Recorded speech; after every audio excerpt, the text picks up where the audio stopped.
welcome to another episode of the Mighty Movie Pod. My name is Ryan. It's me, Josh. And we're back in your ear holes for another thrilling episode. Episode number 72. 72. This is our top 5 2019, aka now that's what I call Hotdog Volume 3. That's what we landed on. I think we need to keep bringing the we have to keep the Wow That's Hot Dog alive. I know, because Cinemark Cinemark refuses to do it. But Cinemark refuses to do a lot of things, like treat their customers correctly. like honor their their obligations to have a anyway. Refund gift certificates. Refund is it refund, reimburse? Like what would it be in that situation, no idea. dude? I don't know. They lost my boys' gift certificates. They apparently just don't exist. They just don't exist anymore. And he called to address the problem.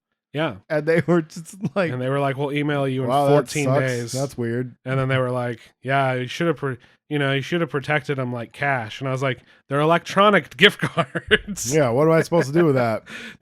Tell me how they were used. And they're like, no, they just don't exist anymore, man. You should have protected them like cash. It's not a thing. Yeah. You know. Anyway, so yeah, now that's what I call Hot Dog Volume 3. That is going to be the title of our top 5 2019. I know what you're thinking. It's 2020.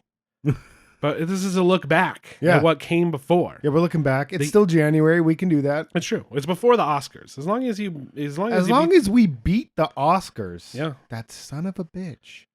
Yeah, that motherfucker, dude. Oscar. Hate him. Dude.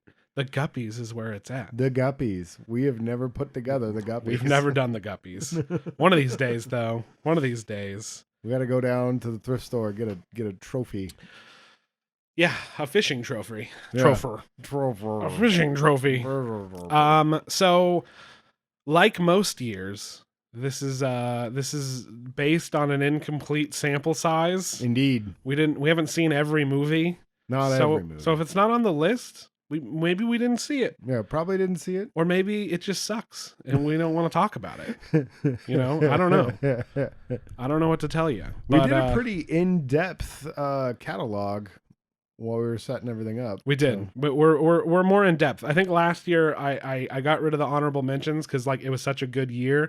I wanted to force some the stress, like oh no, who's going to make the top 5? But this year was such a mixed bag. Yeah, it's kind of just like we'll talk about things if we want to mention it. So we'll probably have some honorable mentions, probably some like I think we were calling them like who cares / whatever movie of the year. Yeah, who cares? I've got some honorable mentions. I've got some definite worsts. Yes. And then that's the other thing. I think we have worst / most disappointing because, you know, maybe objectively they're okay. They're crafted in a way that's not, you know, what's the word I'm looking for?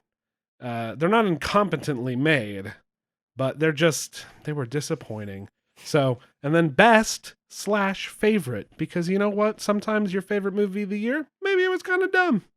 It's all right. It's okay, but you get like a dumb movie. I think I love most dumb movies, but I think for most of us, the actual good quality films do sort of rise to the top. Indeed. But there you go. There's an explanation of the categories. So save your emails. I'm tired of getting them. Yeah, it's always just email after email. Cruel tweets. I know. It never stops. People are just like, I can't believe you didn't put Detective Pikachu as number 1. I know. I'm just kind of like, I know. Man, dude, you know, I don't. What, shit. Still waiting on that Smurfs review. Yeah, true, and we did. Yeah, we did. You know, one that I think. Let's just put it out there right now. Neither of us have seen The Joker. No, we haven't seen that fucking movie. Yeah, I didn't want to. It's not on our list. I wasn't going to, and I've stuck to my guns on that one. I'm actually surprised that I still haven't seen Joker. Because I always say, I'm not watching that fucking movie. And then I always end up watching it. And I'm just like, yeah, it sucked. True. It was the fucking worst. Or like, man, I don't, who saw that coming? Yeah, exactly. This is one that I've just been like, I don't want to see it. I don't care. And I haven't done it. I think that's one of the bigger Oscar / award season buzz movies that we haven't fucking seen. Okay. I feel like that's chiefly why I don't want to watch it. Perhaps DC needs to let those Oscar dreams go and just make a fucking movie. I do like Joaquin. I do not. He was in that movie I like. Sandlot. He's So so in that movie I liked. Rushmore. Stand by Me. Stand by Me. No, wrong Phoenix. Wrong Phoenix. Oh, this got awkward. That was like Lazy River Phoenix, right? You monster. Moving right along. Too soon. Too soon? Question mark? Exclamation point? What? It's like making jokes about James Dean. Yeah. You monsters. You villains. Have you no soul? I just saw a biopic with him. It was a huge tragedy. James Franco played him. Oh God, I forgot. Well, now he's going to play himself again. I was gonna say, isn't he just? We've recreated him with computers. Yeah, we cloned him. Yeah, it's like Lucy Liu or Marilyn Monroe bot. They downloaded him off a Napster. And, yeah. There you go. There's a deep cut. It's not deep. People love that show. Yeah, people watch the Futurama, man. Moving right along, we've explained the categories. We've explained our positions. Let's get this over with so we can move on to 2020, which with fresh eyes. Ooh. Yeah, which I don't want to spoil anything, but I hope it's a better year. I didn't think it was a total wash. Well, it has there was a couple of my favorite movies ever. There was a big chunk there in the middle where it was just like, fuck. Yeah. Yeah. So I don't think I want to ever watch movies again.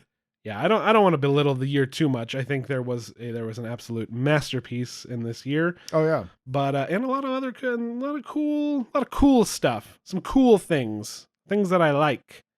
But we're going to keep you in suspense. I think we'll start with bad/disappointing. Ooh. Josh. I just went straight worst. Worst/most disappointing. Yeah, for you maybe. Well, I'm just saying that's where my criteria is. If they're all no, because I got one on there that I was just like, man, this could be really, really good. Josh, what is your number 5 worst movie of the year? Toy Story 4. Ooh, I did not watch it. An entirely unnecessary movie. It felt really small. Like all the toys were there. Most of them didn't have anything to say. Yeah. Like, I don't think Slinky Dog talked at all, but he was there. And then we lost Don Rickles. Yeah. So Mr. Potato Head has like 3 lines of dialogue, and it's very clearly not Don Rickles. Yeah. And it doesn't even, it's not like when Jim Varney passed and they got a guy to replace him and he did a serviceable job replicating his voice.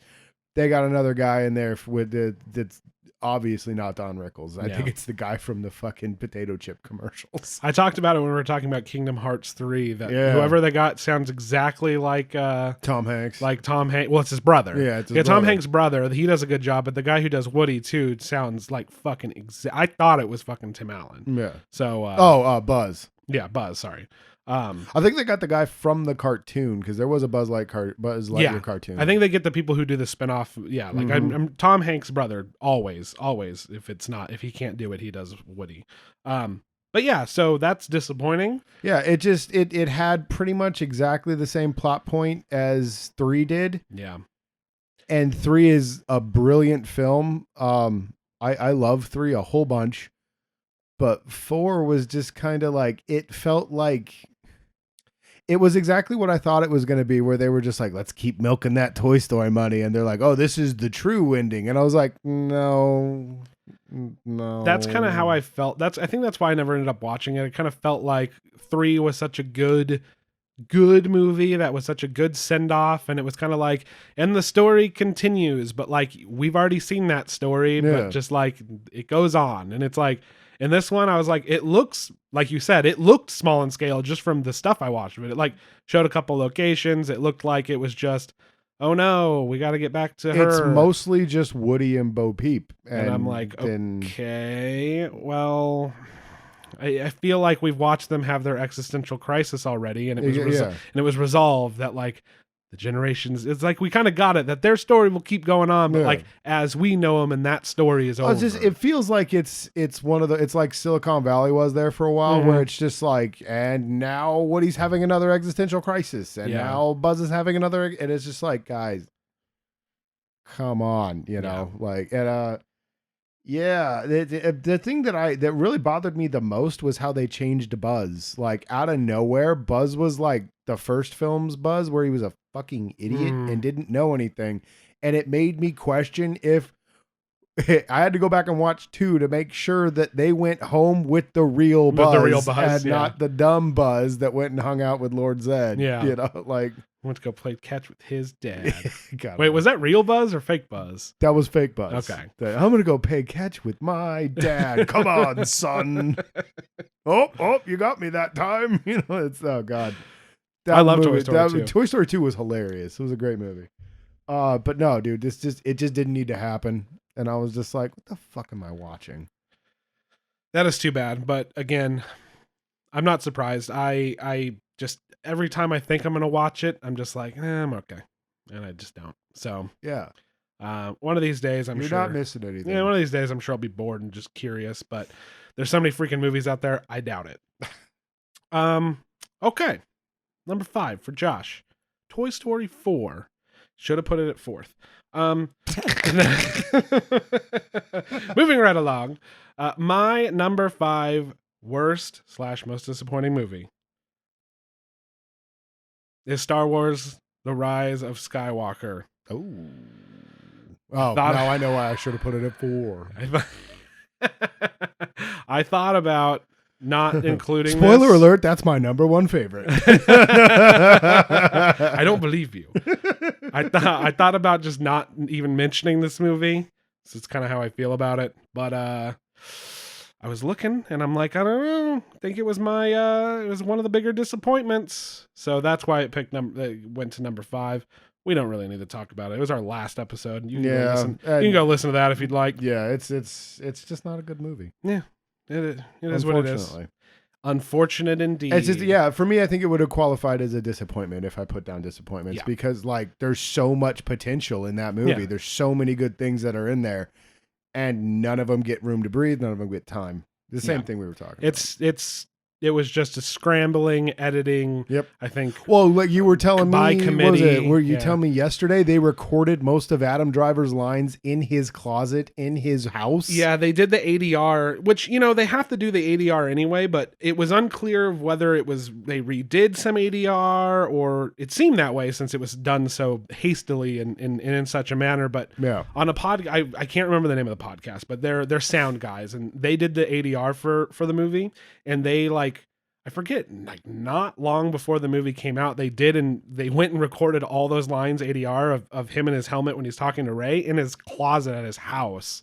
And I wouldn't be surprised if that happened, but it's still kind of like, it just feels like it's another black mark on that movie. They need a pickup shot or something. Like if the movie was good and you hear that story, you're like, wow, that's crazy. And it's like, just because I didn't like it, now it's like, wow, what a mess they had on their hands. Yeah. But whatever. It's like the flip out every time reshoots get announced. Exactly. Reshoots happen all the time. The only time I think you need to worry is when the movie still doesn't have a rating and it's a month away from release, and they're still reshooting and reworking the script. Yep.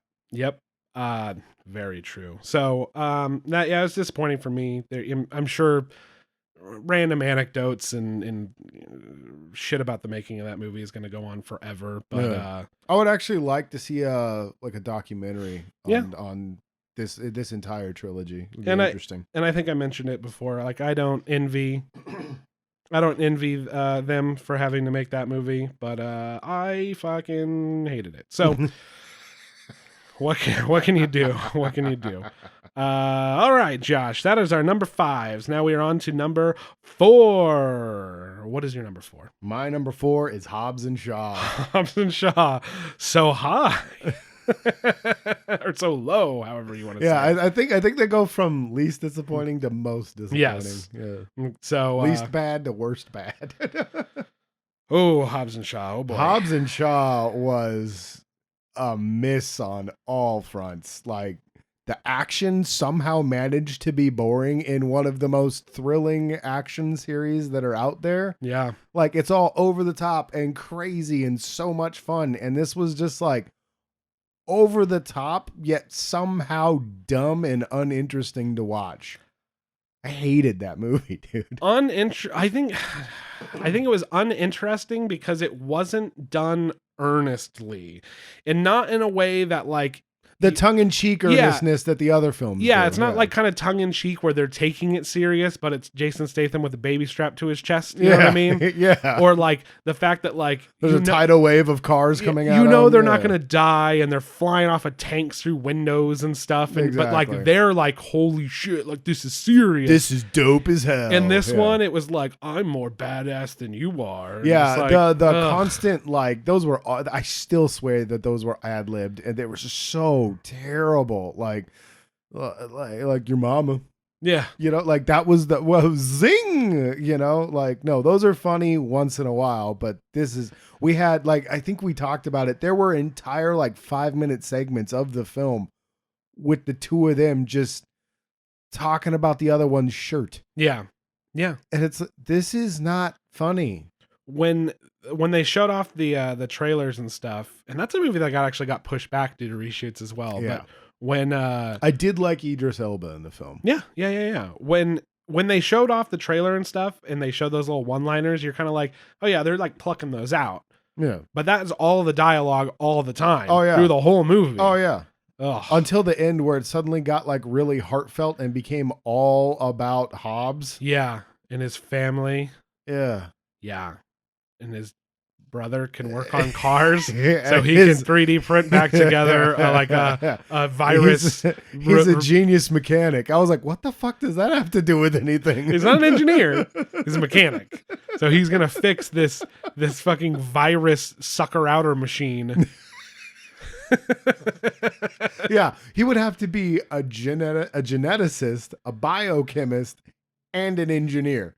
He's a mechanic. He's a mechanic, but he's got a 3D printer, so it's fine. And that's the thing. Like that shit is when it was like good, because it was taking it, like you said, it's taking itself too serious, but it was stupid. And that's why it was. It's the flaw in the logic where it's like, that doesn't make any sense. Whatever, you know. But yeah, and plus, like, I'm getting over this. Trying to make a good guy out of Shaw. Yeah. He fucking killed Han. Exactly. Like he's showing up to barbecues now. So I was gonna say, so they basically they shoehorn in that like him and his sister were actually set up, and that they were never bad. But we also saw him like blow up a hospital. He killed Han. Like, you can't take that stuff back. No, you can't get back. Fucking ridiculous. So that's another kind of behind the scenes nightmare where The Rock and Vin are fucking at odds of who's the star of these movies. Who's the bigger badass. So they had to make my their muscles own. are bigger than your muscles. So they had to make this fucking spinoff for him so he'd be happy. And it's like, yeah, it sucks, dude. I know. And what sucks even more is it's one of those ones where it ends with like a promise of further intrigue. And I'm just like, no. Yeah, no, please no. No, not for me, sir. Yeah. Not for me. No, thank you. Yeah. That's a hard pass. Fuck, dude. Right? Number 4 for Josh. Hobbs and Shaw. Terrible film. Good job, Ryan. No. It's a good summation. Number 4, worst/most disappointing for me, and this is gonna go under worst. Hellboy. Fucking Hellboy. I was kind to this movie. And I still kind of am. But fuck, okay, man. well, you want to know what my number 3 is? Is it Hellboy? It's fucking Hellboy, dude. I fucking hate that fucking movie, dude. God damn. It's the Toy Story 4 thing again, where I was talking about unnecessary sequels. Yes. That Unnecessary movie was unnecessary reboot. Yeah, exactly. Yeah. No, that movie was a steaming pile of shit. It's just David Harbour shouting all the time. The only good part about that movie is obviously drunk Ian McShane in every scene. Yeah. He is magical, man. I loved him in that movie more than anything else.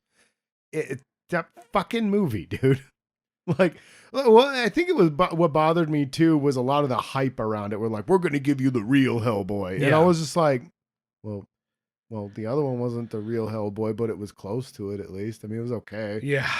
And then you got this like heavy metal album cover version where they're doing all the things that like a 13-year-old boy is grown up or whatever, and it's the Zack Snyder mature, Yeah. where they're walking around saying the fuck word all the time and I was ripping spines out and shit. I'm just like, what the fuck? I was nice to this movie because it was bad, but it was just because they weren't very good at making a movie. They tried, and it was actually a movie. I never felt like I was like, what the fuck is it? Like, this is the stupidest shit. It was more just like, wow, they don't know how to do this. This is not good. So it was enjoyable to me of like, they're trying and they're failing. It's so bad. No, you can have a chuckle at it. Yeah. I mean, I did. There was no laziness out of it. It never felt lazy. No, they really put their all into that pile of shit. Yeah. But it doesn't change the fact it's fucking bad. Yeah, yeah. You know Well, what I mean? there's another one that there's a podcast I listen to, and they have the best phrase for any time one of these happens, something like this happens, and it's everyone here is trying their best, and that's Hellboy. Everybody there was trying their best except for Ian McShane. No, he was not. He did not care. He was in another movie the same year, and same year was not a drunk, and he was really good in it. He was. Well, there you go. My number 4, Hellboy, so happens to be Josh's number 3. Yes. So we'll move right along to my number 3, which is The Lion King. Oh, I didn't see that because I had no fucking interest. Oh my god! So they took The Lion King and they made it photorealistic animated. That was their biggest flaw too. And basically, you know how characters like emote? Realistic lions do not emote. I think we talked about this. Yeah. On record. I think we did. And yes, on a recorder. On the recorder. We put the tape deck down. Yeah, I think I mentioned it maybe last episode or episode before. It's just a worse by almost every conceivable like metric version of The Lion King. What? Okay, like wasn't fun to watch, wasn't fun to look at, like it wasn't fun to listen to. Everything about it was bad. Technically, film when that tech goes into something good, cool. For this movie, go fuck yourself. I don't know. I was immediately put off by the whole storyboard thing. Yeah. Where it's just like, wait a minute, those guys fucking worked really hard on those storyboards and you're not going to give them their due. Yeah. Like that seems like theft to me. That doesn't sit right with me, man. That's a really weird gray area because it is their property, but it's also these people's work. Exactly. So there should at least be a byline or something. And depending on I think this is going to be one of those things where union rules start covering shit like this. That we're remaking every fucking movie. They really should. Yeah. Yeah. I just fuck, dude. Just fuck that movie. Seriously.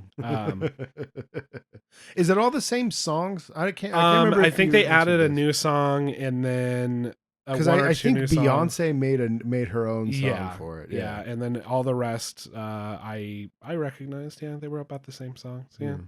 It's the same fucking movie, man. It's not with the same, not with fun. Yeah, it's just the same movie, but it's not fun and anime. Like there's no. It's not bright. Yeah, that was the one thing that kind of turned me off about it. I was like, I appreciate the realistic look. I don't know why they're trying to sell this to me as live action because it isn't. No.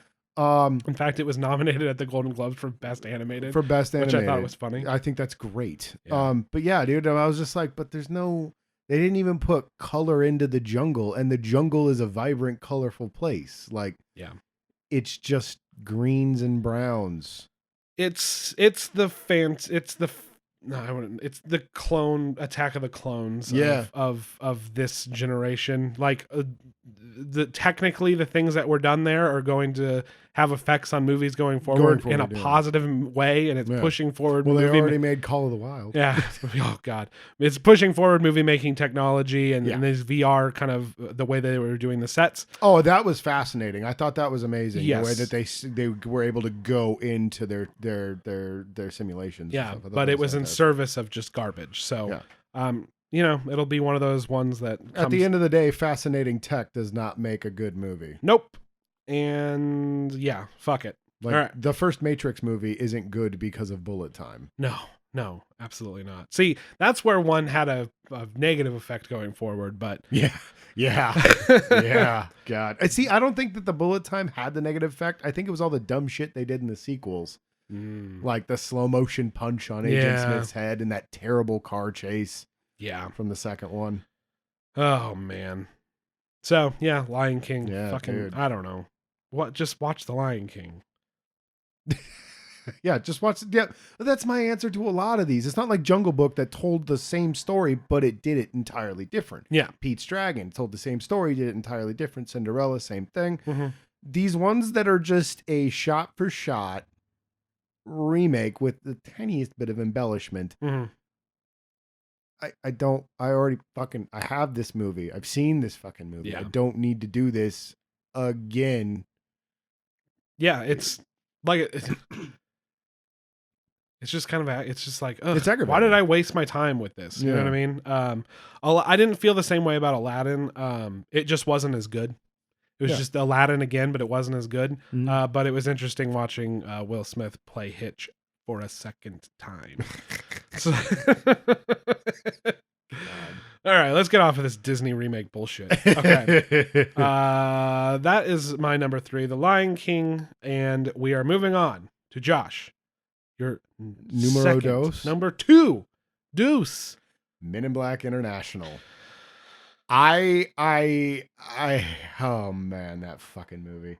I defended that film when the trailers were out and stuff. Me I too. was just like, I remember Men in Black. I remember 1. Men in it's Black. the same kind of fucking thing. This is cool. We're getting a little bit across the pond action. This is gonna be what the fuck is happening. Dude. Dude, that was a movie that I forgot what the plot line was. I didn't even know what the plot line was for 90% of that film. I hated this movie so much. I'm just gonna go ahead and tell you, it's my number 1. Your number 1? That is my number fucking 1. Yeah, I figured it. I knew it was gonna be on your list, dude. I didn't know if it was gonna be your number 1 or your number 2. We were on the same page. We're just like, kind of like, I don't know, are people holding Men in Black in way too high I was regard? like, you guys are being really serious about Men in Black. Like, yeah, Men in Black was really good, and it had some cool sci-fi concepts, but it was in no way highbrow. You know, like everybody acted like it was some like very intelligent comedy, and I was just like, oh, you mean like the alien that farts and boogers everywhere?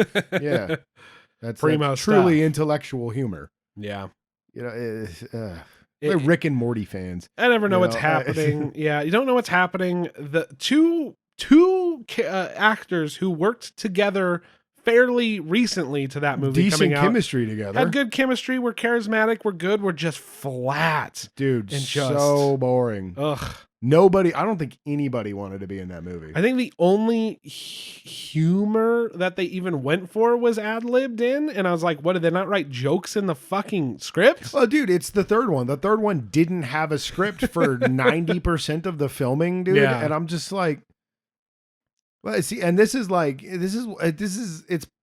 part of a lot of what's going on with movies and comedies, especially. Oh yeah. Nobody writes scripts for this. They just press the camera, they set up the camera, hit record, and go, no joke. Yeah, joke about. And it's a lot of like just actors repeating what the other person just said back to them, and then that actor repeats that back to the other actor, and that goes on for like 2 minutes. And we're supposed to slap our knees and, just like, this is the best comedy I've ever seen. Fuck that. It's terrible. Yeah, there was some decent world building stuff. I liked some of the design of it. Like, I really liked those aliens that had the human, like they had the 3-piece suit on and stuff like that. But then they had the alien head. That looked really cool. But then like they changed the entire origin of Men in Black and everything, like for no reason. I didn't understand what that was why that happened. I liked Kumail Nanjiani's little character. I Yeah. thought he was okay. It's okay. Probably the only thing I liked. Wasn't as annoying as I had imagined he'd be. No, and then I loved that Stitch from Lilo and Stitch was was there. Yeah. Fuck. It's so boring and bad. I just don't even know what to say about it. I know. And then there's the big plot twist, which you can see from a mile away. immediately. Yeah. And it was just like, I think and it's so funny. Like I wanna be mad about the movie and call it a disappointment, but I'm more disappointed and embarrassed in myself. Yeah. I think that's for being like no, this could be really good, guys. Give it a shot. We know these actors are good together. We've seen them before. They were brilliant. Yeah, I like Tessa Thompson. I like Chris Hemsworth. This could work. Yeah, I'm ready for some just fun, stupid alien nonsense. That sounds fun. And then I don't know. It's like they went too heady with the plot in the first place. Yeah, I feel like they thought they had a brilliant concept, didn't know where to go with it, didn't know what to do with it at all, and then forgot about it. And then in the last 30 seconds of the script, they were like, "Oh yeah, we have to wrap that up." Yeah, and then I think I talked about it when we fucking reviewed it, quote unquote. Yeah. That Tessa Thompson. She was like the fish out of water character where we supposed to be where we should have been, that we were getting explained to what's happening, but for some reason she knew they everything. glossed over that, and then it's just she knew everything, so we were just along for the ride of oh, I guess that's how that works. Yeah, okay. She never went through a training period like they did with Jay. She just I think she did, but we skipped forward. Oh no, we had I think there was if I remember right, there was a quick montage of her putting on her suit and doing something, and then all of a sudden she was an agent and she lied her way into having a partner or something. Yeah, and it's I know that I don't need this all reiterated again. No, I don't need it, but this is a different character and we're getting it's a different and it's a different place. Different there should have been different rules. They were international agents. It was different than it was fucking, I don't know. Dude, just ugh. It's a fucking terrible It's my number movie. one. It's a fucking terrible movie. It was the Assassin's Creed of this year, where it's just fucking boring and stupid and just fucking ugh. Terrible. So that was my number one. Your number two. So that leads to your number one. Captain Marvel. Oh, really? That is in my whatever. I hate that movie. I hate that movie so fucking much. I can't even word how it's like they said, okay, yeah, Wonder Woman, we see what they did there. Let's do everything wrong. Yeah. It's just it's a fucking terrible movie. It's just they try to put in that toxic masculinity, misogynistic thing for villainy. Yeah. In there briefly with the guys she encounters on Earth. Yeah. And it's just, no, that guy's just a dick. He'd be a dick to anybody. Mm-hmm. This isn't, and that's the lowest bar. They could have done something where they just weren't letting her do anything ever. She's locked in a cell, or they keep, some shit like that. No, she has pretty much full access to her powers. They never controlled her. They never had any control over her. Mm-mm. But we're supposed to believe that they imprisoned her and weren't allowing her to be who she was. But it's it's a huge flaw in the whole plot. It doesn't matter. Jude Law, it's supposed to look like he's that guy that's really on her side and really supporting her and and all that shit. But he never comes across that way. He always seems kind of like the ho-hum. The only thing I liked about him was when he tried to give his big okay, you're cool, yeah, all right, nice, and then she beats the shit out of him. I thought that was great. Yeah. But no, she just goes from being a laser powered badass to being a laser powered badass. There's no overcoming anything. There's no like with Tony, we got the whole he's a dick that didn't give a shit about anybody. He was just trying to make a quick buck. War was the profit. Yeah. He has this traumatic experience, comes through it, still a dick, still arrogant, but he's trying to make the world a better place. Mm-hmm. You never get that with her. You just get, she's just kind of a bitch that has superpowers. and then continues being a bitch that has superpowers. Like she's, and I hate saying that because the connotation that comes with because she's a woman character. But if you compare it to Wonder Woman, where she's this naive girl who's gonna go out to stop the big bad, and then and that's still my gripe with Wonder Woman. Ares should not have been a person; he should have been a concept. Yeah. But you get her in this dark, drab world. She goes from this brilliant, vibrant island where all the color is, and then she comes out of it, and it's this dark, drab, horrible world. And she's kind of changed by it. She kind of has to come to grips with the real reality and not the legends and stuff like that. And she comes through as this shining beacon of hope and courage, and just she has this total evolution as a character. Captain Marvel doesn't go to, she gets a leather jacket. Good for you. She does. You remember you used to fly planes. Mm-hmm. That's awesome. They try to tack on this whole I always get up thing, which is, I can do this all day. Yeah. It doesn't work because you never went through a real evolution as a person. You were always this person. The microchip in your neck that barely did anything just now doesn't do anything at all. God, I hate that fucking movie. And then there's so much of this remember Apple? Oh, look, it's a Radio Shack. Oh, I landed in a Blockbuster. It's, come on, man. This is terrible. 90s nostalgia is hot right now, man. It was just everything that I was terrified Wonder Woman would be, and it was none of that. It was a great character story. Just a good action, good character evolution. Awesome supporting cast. This had a cat and a stupid origin for Nick Fury's eye. I fucking hate that movie, dude. Yeah, I thought that it was just, I was like, yeah, that wasn't very good.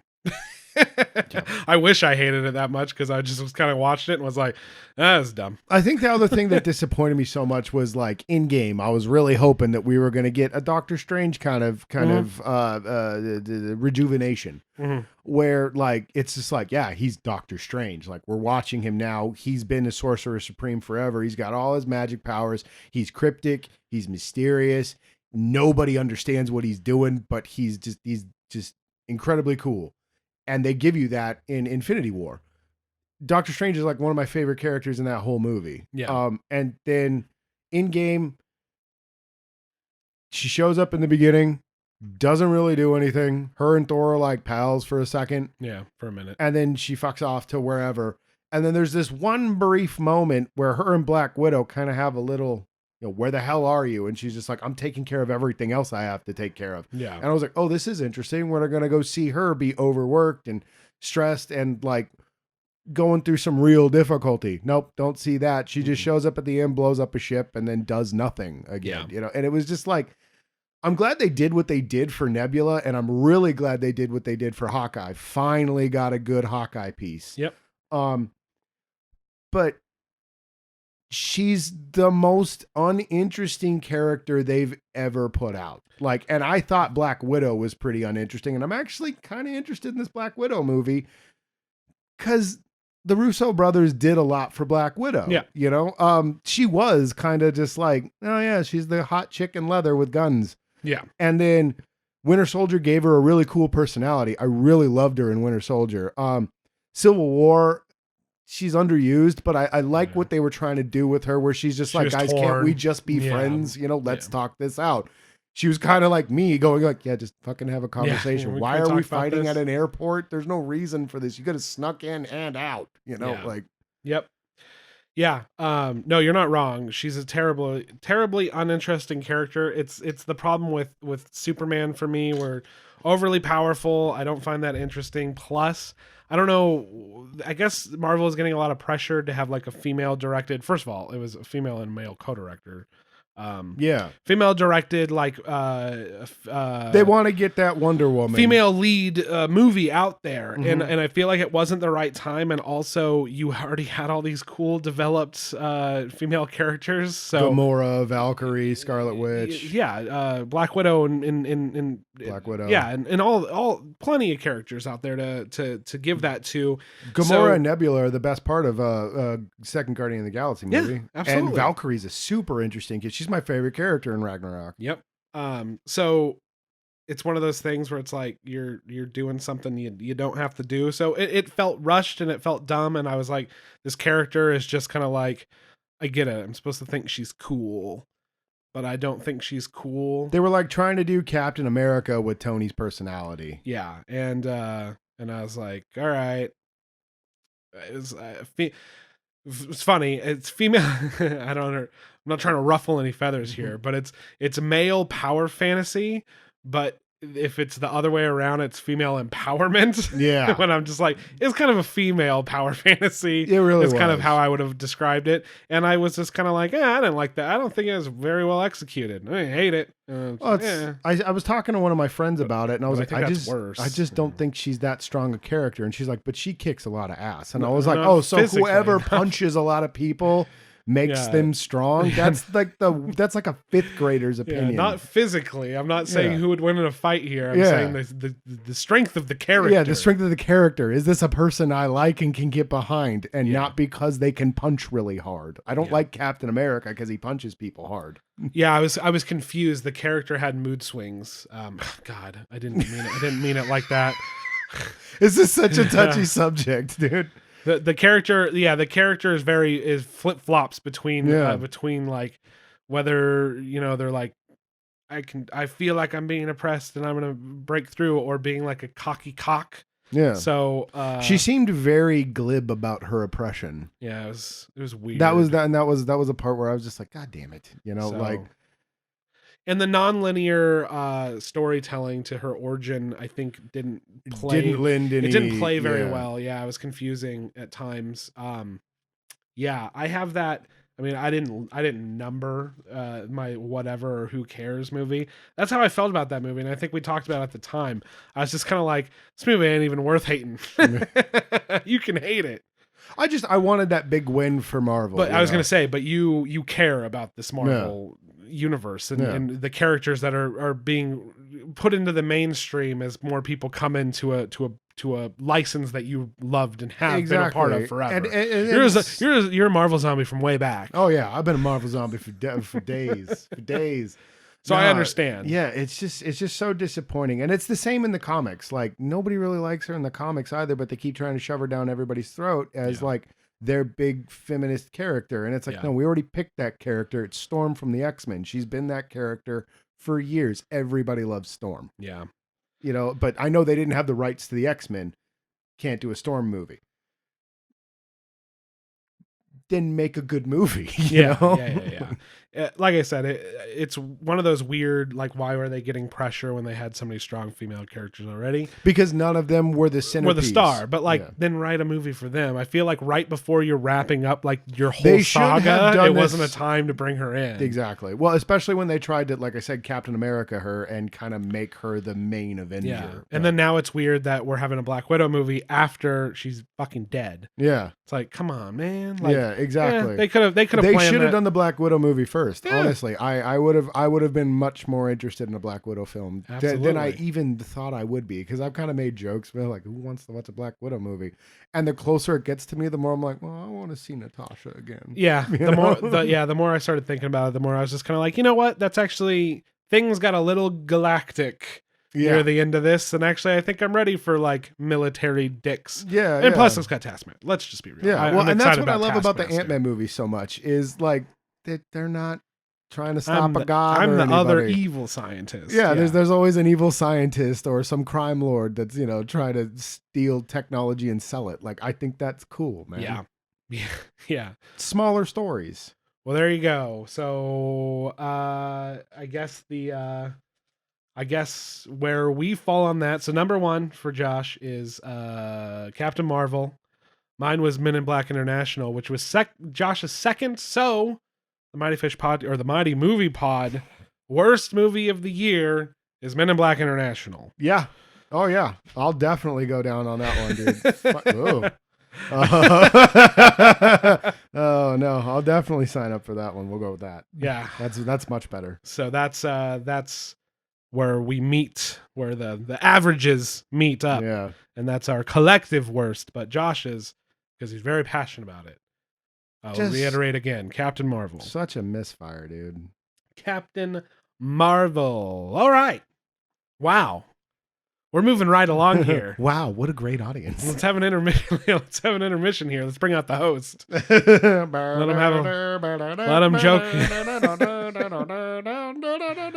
Let him make some jokes like, oh, we're a quarter way through the show. How long is this going to be? Am I right? Hey. Oh, Ricky Gervais. You're everybody. all child molesters. I don't care.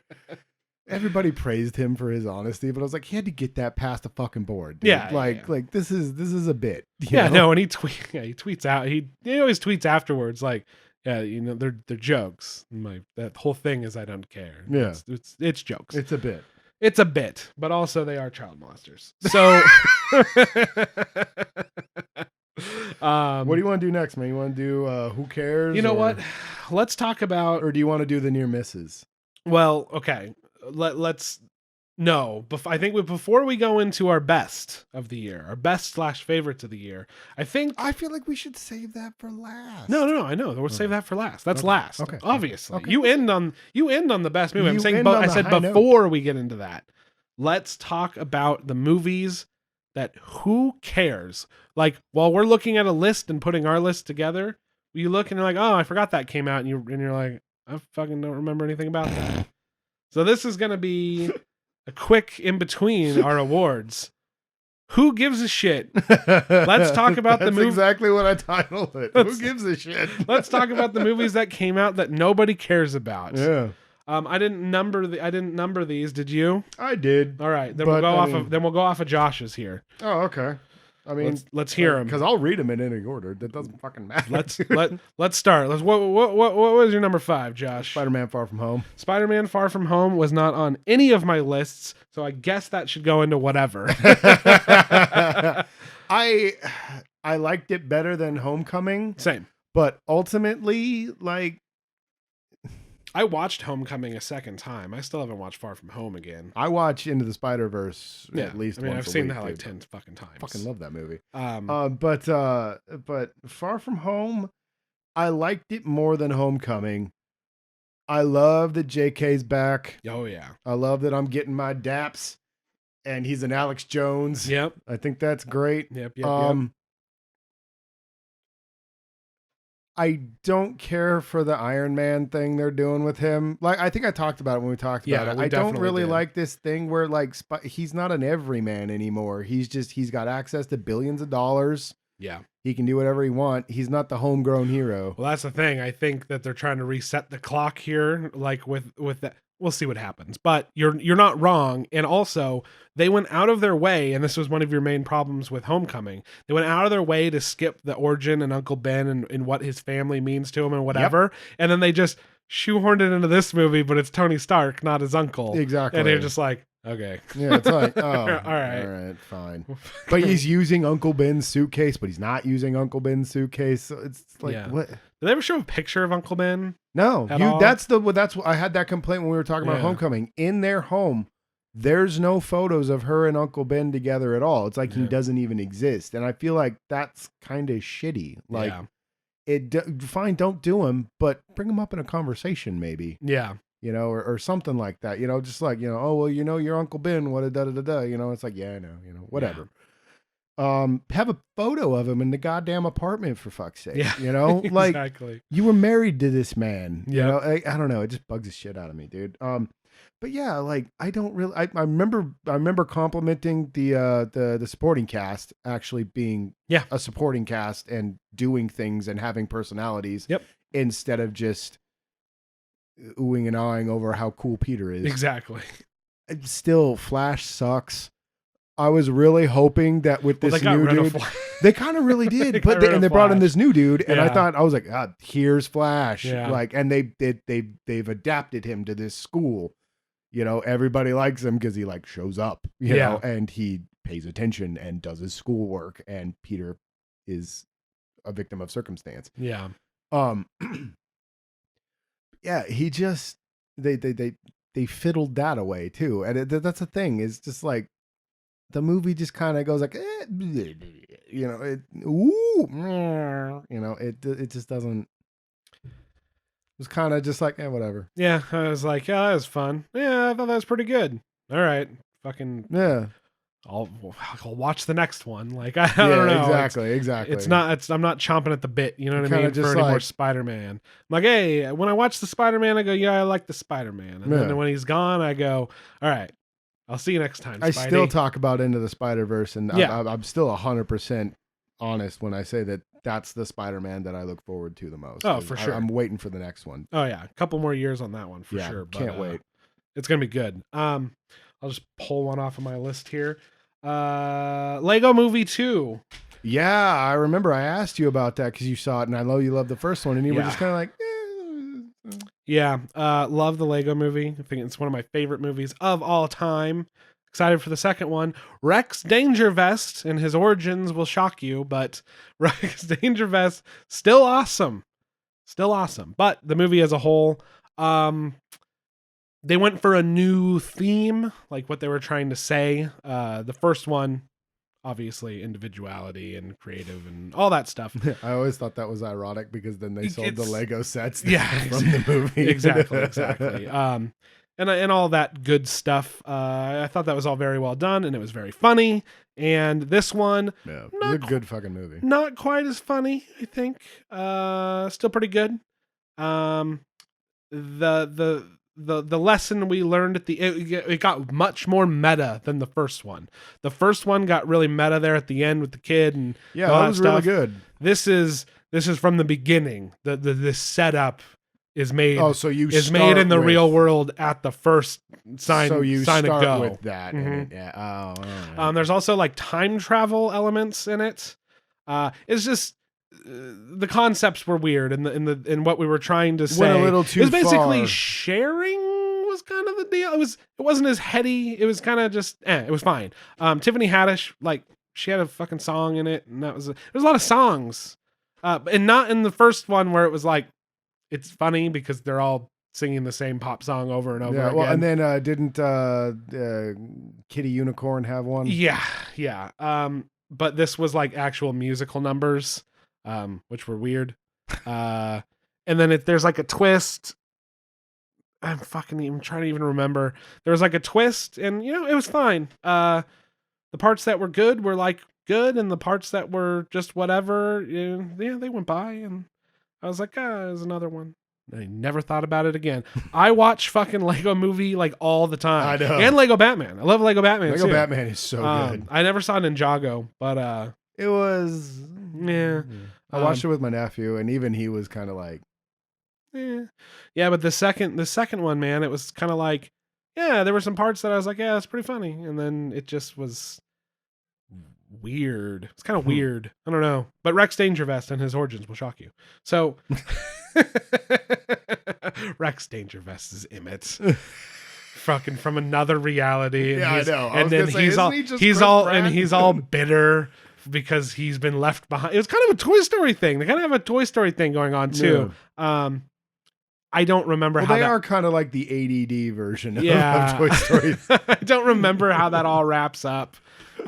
Fuck. Yeah, I think that really nails it. That's a scathing statement. Yeah. I don't really remember how everything wraps up. That's key to the who gives a shit list. Exactly. So that's a who gives a shit. Fucking there was a joke in it that I thought was really funny, and now I can't remember. Is it Oh, better no. than- It's there's a reference to, because there is time travel, like I said. So there's a reference to Back to the Future and Hot Tub Time Machine Ooh, in a Lego movie, which I thought was pretty funny. that's So funny. other than that, Is it a better joke than they call me Dick? Yeah. Well, kids can be no. That's the thing. I'm sure I remember there being jokes that I laughed very hard at, Yeah. but since it wasn't wrapped up in like an actually amazingly good for adults and children story, Yeah. this is more for kids for sure. But yeah, who gives a shit? That's it's funny. That's how I felt about Toy Story 2. Toy Story 1, I was just like, wow, this is for everybody. Toy Story 2 felt a little bit more for kids, but I still fucking love it. It makes me laugh a lot though. Dude, it makes me laugh so fucking hard. That movie's so funny. Yeah, so it's kind of weird. It kind of devolved. Yeah. And yeah, they even make a joke where like fucking, because Will Ferrell is not really in it. Yeah. Like he obviously like 80 his lines in, and they even kind of make a joke like in the credits, I think it said it had Will Ferrell, and then it just showed a phone. Like he just like it's like, so the comedy was there, the movie just wasn't very good. That's a good joke. Yeah. So there you go. That's a random one I picked off my Who Gives a Shit list. Josh, you're number 4. Triple Frontier. I don't even know what that is. Dude, it was on Netflix. It was supposed to be a big kind of action heist movie. I think you told me about it starred Charlie Hunnam, Ben Affleck, Oscar Isaac. Yeah, you told me about Pedro Pascal. Mm-hmm. Oh, dude. They got to go get the money from like a drug lord or something. They're all ex-Navy SEALs or Marines or something. whatever. They're all down on their luck. They can't find jobs. And then they go and get the money, and then Ben Affleck gets greedy or something. That Ben Affleck, so greedy. Yeah, and then they're trying to get the money out.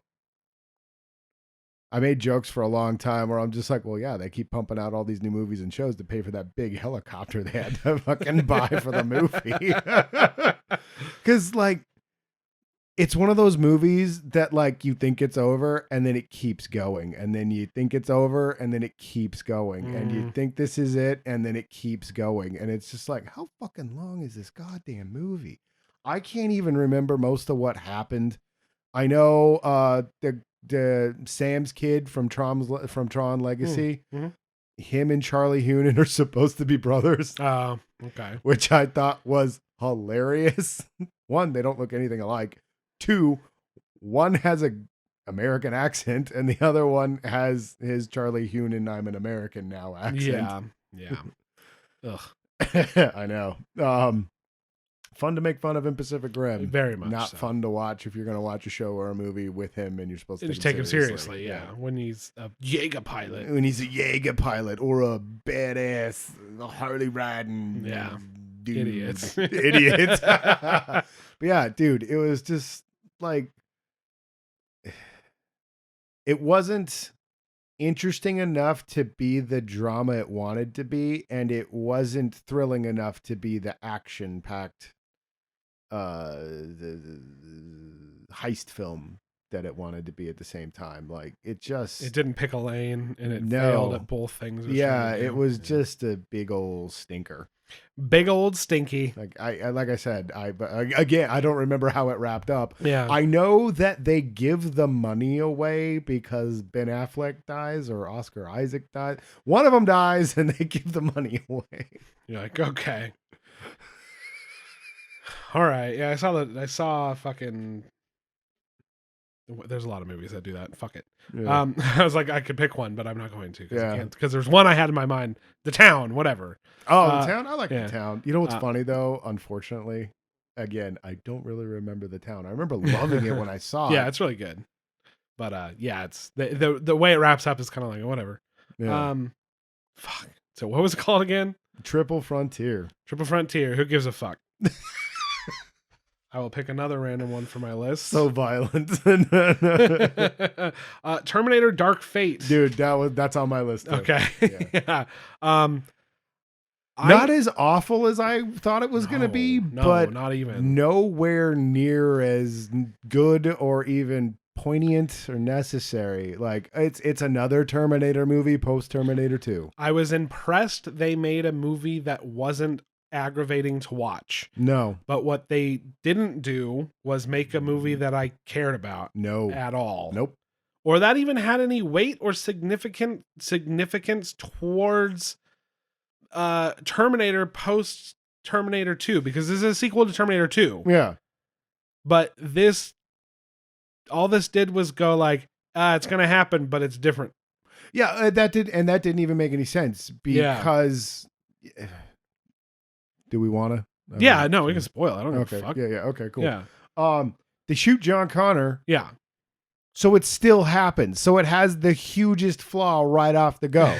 like you kill John Connor, Skynet shows up. That's the whole point of Terminator. Yeah. John Connor sends people back to protect himself. Yeah. The Skynet sends Terminators back to kill John Connor. Okay. So do you have some insight into this? This is how because it didn't fucking make any sense to me. This is how they explained it. They had stopped Skynet from happening, but they had still sent back more Terminators from that future. Exactly. They would still be roaming around, but wouldn't they? So they killed John Connor, but it was for nothing because Skynet had already been stopped. Yeah, but that was always the thing. Was the war is endless. It never ends, and it's never just like, oh, but now it's this thing, and it's always, it's not Skynet, but it's always the same thing. Exactly, trying to kill John. That's why doing more Terminator movies is dumb. So that's what they tried. That's the logic they were trying to push on us, was that this is post Terminator 2. And they were successful in stopping Skynet, and Judgment Day wasn't going to happen. But it is. But John Connor got killed, and instead of so basically they did Terminator 3. Yeah. But they just made it different. Yeah. They were just like, well, he's dead for shock value, I guess. Something interesting. Yeah, because he dies because in the future he dies in Terminator 3 from cancer or something like that. Dude, I don't know. And his wife takes over. He's there to protect Claire Danes, not him. If I remember right. Yeah, I don't know. They both go in a bunker. So basically they're just kind of like they're good. Skynet didn't happen, but tragically Arnold still killed him. And then we find out that it does still happen, but it's not. It's Legion. Yeah. Which is a stupid name. That's just a name you picked because it sounds cool. Skynet's a name that you made up. Like, I don't know. And they're like, fuck, they're lazy. They're never going to learn. And I was just kind of like... I did kind of like that humans' pinnacle is AI, and at some point AI is going to go against us. Yeah, and I'm like, okay, but it's funny that it didn't change the timing of any of that. No. But I'm like, do you think it would set it back a lot? Yeah. Like, well, it would have made more sense if she was yet another leader in the resistance against the machines. But it was still fucking Skynet. But that was the whole... I think they just wanted to say the Resistance and Skynet and John Connor doesn't matter. Yeah. But when you do that, you have to think of something interesting other than... It's that again, but it's called something else, and it's this girl. That's all they did. Just making more Terminator movies post 2 is stupid. They were trying to make it less complicated by just saying, it's happening again. But you're tired of seeing John Connor all the time. So now it's this girl. And let me tell you. See, we're making this sound more interesting than it is. I know. That's the problem. Because it really is who gives a fuck. Yeah. But the thing is, it's kind of funny how stupid a lot of it is. It's really funny how how funny. And that's the thing though. But like it's really funny how stupid a lot. But like it was okay to watch. Yeah. And that's the thing. The girl herself. So they're making you think that she's like Sarah Connor. Yeah. But then I guess we're finding out that Legion's going to come along a lot sooner than Skynet would have happened. Oh yeah, it's supposed to be like within the next couple of years. Yeah. So she herself was going to be the resistance leader, and the reason she hates robots, and we see this early. We see this early on in the movie. I totally forgot about that. She works at like a Ford.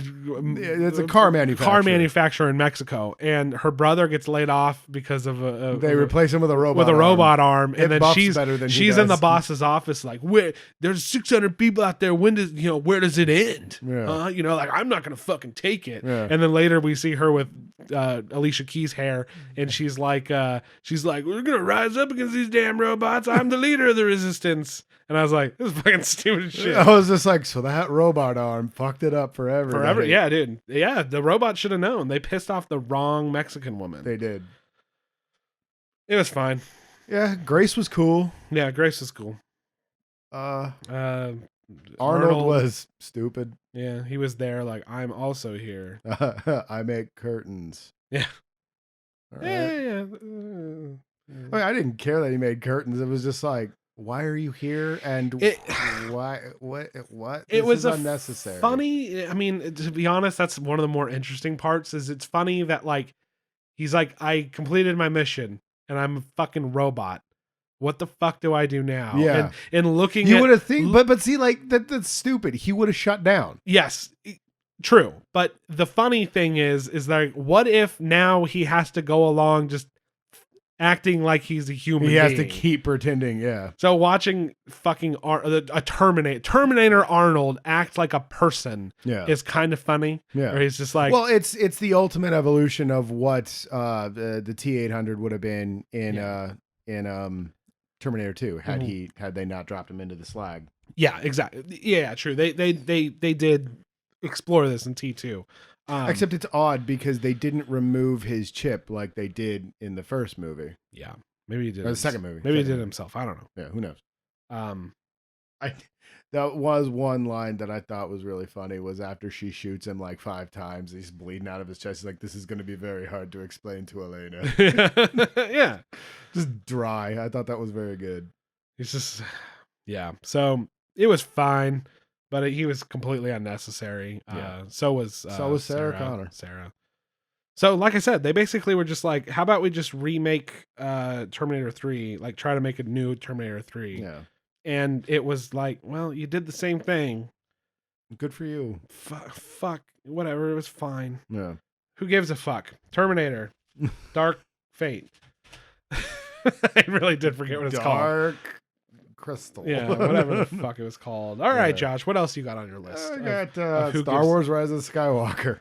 Because, like, Fair I liked enough. a lot of the ideas and everything, but ultimately, like, the movie didn't do anything. Yeah. It just brought an end to this trilogy that kind of slowly spiraled down. I had you know? I had a hard time. I I had a hard time figuring out whether I like who gives a fuck because I just don't want to. It doesn't. Yeah. Why beleaguer the point? But I personally, it disappointed me so hard that I was like, I gotta put it on that list. But yes, it's honestly, I have forgotten most of that movie. Every now and then I'm just like, oh yeah, the other deserters. I was really interested in that plot line. Oops. Yeah, they people want to pick apart the plot points and logical fallacies and things going on, and I'm just kind of like, fuck, dude, that's just a nightmare. It's just a nightmare. Yeah. You'll drive yourself mad trying to figure it all out. Like, forget it. Yeah, who gives a shit? There's plenty of other Star Wars out there to watch. And you know, whatever, you can enjoy it. People like it, and like what you like. Yeah, not for me. Star Wars Rise of Skywalker. Who gives a fuck? I have you're not gonna like this. I have Godzilla. I expected this. King of the Monsters. Because you were just kind of like, it wasn't bad, but it wasn't bad, but I kind of was like, yeah, they're gonna take the monster movie and we're finally gonna do something with it. And what they did with it was enjoyable to watch. Mm-hmm. Don't get me wrong. I did not dislike that movie whatsoever. No. We talked about it, and you had a lot of the same problems I did, but I saw it in a better light than you did. But again, I was like, I could watch a whole lot of Godzilla. Probably that's better than this. Oh yeah. And what I was hoping for was like, we're gonna do something with it here. We're gonna do something other than monster movie. And to be fair, you and a lot of other people were like, no, I wanted that dumb monster movie. And I'm like, I don't know what the fuck I expected, but my brain just goes, yeah, fuck, whatever. And I was done watching it. I never thought about it again. It's a strange genre to be into. Because like, you don't think they're dumb monster movies. You know, you're just kind of like, you're like, yeah, but like, it's, a lot of them are like, most of the Showa era is just like, he's doing jump kicks and doing like jumping jacks, and he's actually talking, like he has a voice. But I think that's actually better because I'm like, there's personality there. Oh yeah. Oh no. But they're ultimately stupid. They're Yeah. just like it's always just like there's an alien society and they've got this monster and they're trying to take over the world. Next one. Oh, there's an alien society. You know, it's like, come on, guys, let's do a little something different. They're dumb. They're pretty dumb. But like the original one was a great commentary on the grief and guilt of the Japanese being embodied in this giant monster that was taking its vengeance on them. And then Shin Godzilla dealing with, you know, becoming a major player in the world and stuff. And Shin Godzilla represents, at least as I understood it, was supposed to represent like the death of the old Japan and stuff. And Yeah. it was a really interesting. And those are the two most interesting Godzilla movies. Yeah. And some of them have a good thing to say about like, you know, pollution and, you know, like Yeah, I was trying to make the gonna world say a better place. environmentalist Yeah, kind of stuff, yeah. environmentalism, and that's present in this one. I thought that was Yeah. okay, Mhm. but it's like most people are just like, yeah, I know, and then you know they do that lippy read thing and stuff, and that's just like it's a little more than that, you know. Yeah. And then you know they'd make fun of the puppets and the miniatures, and yeah, that's easy shot, that's easy to take, and it's dumb, but like it's hard to pin down why you like it a lot, and it's like the giant lizard punches a giant crab, you Yeah. know, and it's like it's fun, you know, Yeah. and it's really hard to pin down why monster movies are great. Yeah, and I understand why you like this movie, because it's like, dude, this is like the pinnacle. This is top Hollywood talent in the VFX department, and they put a lot of monsters into this. Oh yeah, And you see them. and they made up really cool looking monsters. Yeah, and you too. see them and they're cool, and it's like they're fighting and it's fucking cool. Yeah. The problem is there wasn't that. You take away some of that like fun, cheap feelingness out of it, and you also, so that's a bit of personality there. I know, I get what you're Gone. saying, where it's like, yeah, but like it looks bad, and that's good for it. Yes, there was Yeah. nothing there's nothing goofy about it. Oh, yeah. You know what I mean? No, no, no. It's Yeah. cool. Yeah. It's cool. And then once it goes over into like, wow, that was fucking cool, you're like, but what is this in service of at this point? Yeah.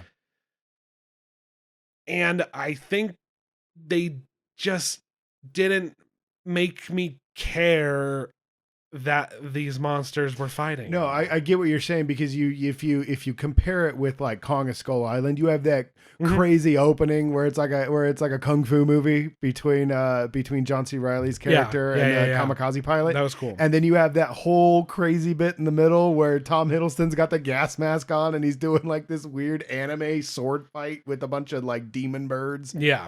And even the fights Kong has, that one is definitely much more fun. And you have Samuel Jackson going bananas and being like comically over the top. That is all missing in this movie, and I'll give you that for sure. Yeah, and like you say, it's hard to explain why you like it, and it's hard for me to explain why visually I thought it was super cool, and I'm like, wow, like it's cool that they finally went for it in this one. And there's fucking monsters, and it's unapologetically big monsters. Something about it, I'm just kind of like, whether they were taking it too serious or not serious You enough. said this when we talked about it last time. You can't pin down why it didn't work for you. It just was not working for me, and it's like, but the human, and it's like, yeah, well, it's always been the human side of those stories. I'm like, I know, dude, I don't know.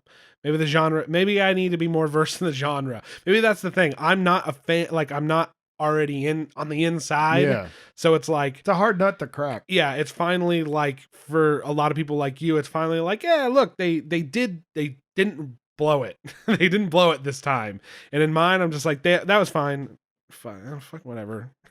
See, well, a spoiler, since we're discussing it right now, that was in my, I called it, I dig what you're doing. Mhm. Nice. It's just like, it's there, it's getting there. It made me excited for future films in this, since America's got it. True. And like you're saying, yeah, I said that on when we talked about it, where I was just like, it's not that good, but it's so much better than everything else Yes. that we as an American studio have done for Godzilla. Yeah, they didn't And ruin it. That was one of the reasons I loved Kong so much, was it was, we got a new Kong story. It wasn't the same Kong story. It was Godzilla versus Kong story. but that's a much better movie. I love that movie so much. I love Kong more than I love Godzilla King of the Monsters. But when it comes to Godzilla King of the Monsters, Bear McCreary's soundtrack is fantastic. It pays homage to the original theme. You get this great soundtrack for Rodan, great song for Ghidorah, which is crazy because I looked it up and was just looking around at for the soundtrack, looking at the details and stuff.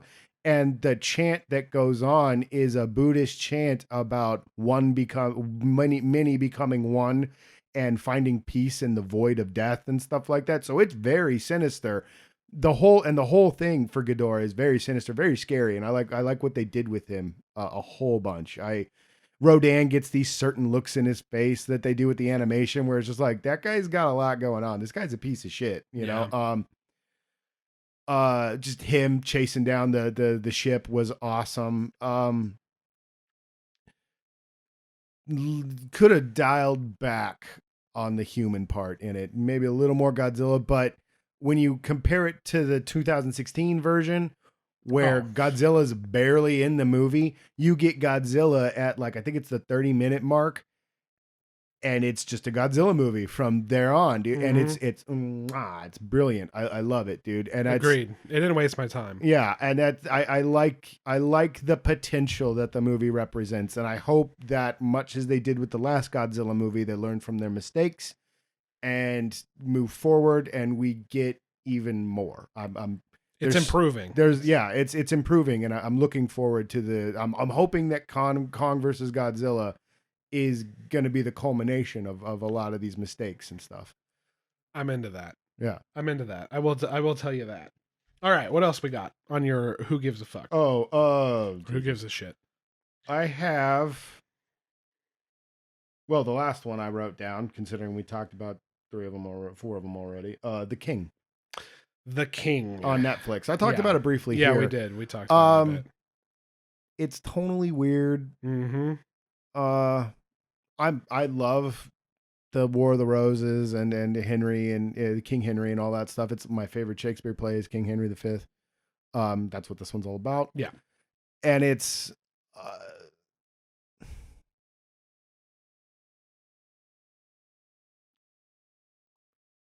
No. I just, I don't know. I was just kind of like, yep, all right, cool. It's just, I don't know. I think I was kind of hoping for an Outlaw King, which was, I think, one of my top 5 or my number 1. No, it was my second. And, I think, Buster Scruggs was my number 1. Yeah. But yeah, dude, I didn't care, dude. Production design was gorgeous. Costume design was great. The battle scenes are very well filmed, but like when it's time to talk, yeah, it's the way you've described it. I think it sounds like it was like less than the sum of its parts. It was very much. They did everything good, like all these things, all production design, all this. It doesn't come together to make beautifully a good shot. movie. Yeah, beautifully shot. Lots of natural light scenes inside the castles and the houses and stuff, and that's great. But yeah, dude, it does not make a compelling movie. It just kind of, milk toast. And those are the worst. Like some of these, the ones we've talked about, they've ranged from like, we can talk about them and they're interesting, but at the end of the day, like, who gives a shit? And then I think the worst ones are when we're just kind of like, ugh. Like that's worse than bad, because in bad we have something to talk about. Well, we've said a couple times, in talking to each other and on the podcast, just like if you cannot achieve terrible or great, being forgettable is even worse. Way worse. Shit. It's always depressing doing that list. Yeah, I hate that list. Some of those movies is just kind of like, man, and the worst part is like, a lot of people put a lot of hard work and stuff into those. I know. Not trying to take that away from. And that's the thing is just like somebody spent hours and hours, and I actually watched a behind the scenes on Arnold's makeup for Dark Fate, and he looked amazing when they tore him up by the end of that film, and it's crazy that they've been able to, and that's what I think is great, the fusion of practical and CGI with all these new robot parts and stuff. Like Bucky's arm fascinates me. That thing is gorgeous, and you can barely tell that it's CGI and practical at the same time. Iron Man's armor is another one that's amazing. No, but like they broke down like all the makeup that they did for his face and stuff like that. And it was fascinating stuff. Really, really cool. And then the effect on Grace's skin that they did was this really cool insert that they did in like a little like fake skin and stuff. It was really, really cool. Yeah, that was another weird thing about that movie is the kind of how the cyborg element of it. Yeah, well, no, that was modified cool. or whatever. That was cool, but I mean, kind of like their practical, how good the practical effects looked, and how versus bad, how bad a lot of the CGI looked. Oh, the CGI is pretty terrible. Yeah, like especially in the action sequences, it's awful. Like she does a flip over, and I think I commented when we were watching. I was like, oh, yeah, like that, because she doesn't even look like herself. Like no. Oh god. She looked like Joffrey Baratheon. It's so weird. What a weird fucking movie. Yeah. All right. That is our who gives a shit section of this. We like to break up the pace here before we start getting into the real gems. The real gems are best of. But before that, let's break it up even a little bit more. Ooh. You want to get into what are you calling this? I called it. I dig what you're doing there. Dig what you're doing there. And is this different than like honorable mentions or runners up? It's the same thing. Same thing. Perfect. So I have these as honorable mentions. Josh is calling them I like what you're doing. I dig what you're doing. Dig what you're doing. So these would probably, if we were making a top 10, they'd probably land in there, but we're not going to number them. No. These are just kind of movies that we saw that are not top 5, but you know what? We really, really liked them. We liked them a lot. Yeah. And I think we think you should give them a look, and we want to talk about them some more. Josh, go ahead and pick one out of that. Zombieland Double Tap. Dude. We didn't get to talk about it on the podcast. We have not talked about that. I was so blown away by how good Zombieland Double Tap was. That movie should have been shit. Dude. We talked about it. We talk about comedies in this era, in the late teens of we're gonna remake early 2000s. We just brought up like these loose scripted reboot sequels and just all it just Anchorman, originals. Zoolander, fucking Dumb and Dumber, Dumb and Dumber, and Ghostbusters. Just all these fucking terrible comedies. And then by the time Zombieland came out, I was like, "Fuck, I could do with some more Zombieland." You were pumping it on me, and I was like, "I'm not gonna do that to myself." Yeah, and I'm like, not gonna do that. I was like, "But what if this one's good?" I'm like, "Yeah, you're probably right." We decided to give it a watch. Yeah, give it a look. Holy shit! What a great movie, dude! Quality sequel to Zombieland. Again, like it's so funny because the first one came out when everybody was sick of zombies. Yeah, we were just like, "Fuck, another one," and it was hilarious and a decent zombie flick. Yeah, and the first one in a long time, and then this one comes out and it's like nobody's really doing zombies anymore. Don't do this, we don't want to watch this comedy sequel. And holy shit, it's hilarious. Joke still plays. Still plays. And the character, and it was the character interactions, and they did a good job of like they're the same characters, and it's just where are they at now? Nobody felt like they were a different character randomly in this one. Nope. Abigail Breslin maybe, but she was a child. Yeah, she was a little kid, and now she's a teenager. And that's part of the plot. That's the main thrust. That's of the plot. Whole main. Yeah, I was gonna say that's the whole crux of the story. Is her becoming a free spirit. Yeah, exactly. In her teen years and going to join a hippie commune. And wants to know what else is out there. And, and Jesse Eisenberg and Emma Stone's relationship and where they are. And where they are. And that. And going through a normal relationship. They brought in Zoe Deutsch. Oh my God. As just this weird. She is a character that I haven't seen in a long time, and it's one that I hate to love.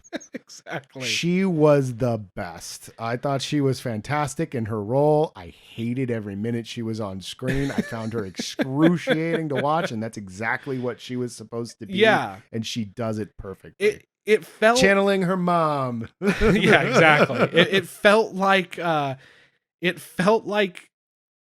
movie.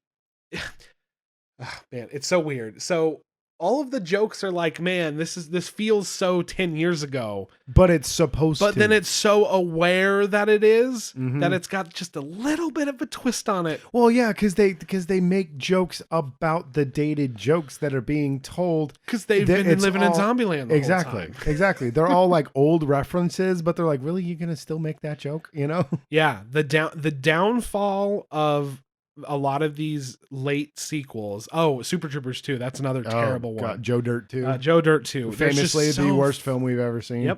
Yep.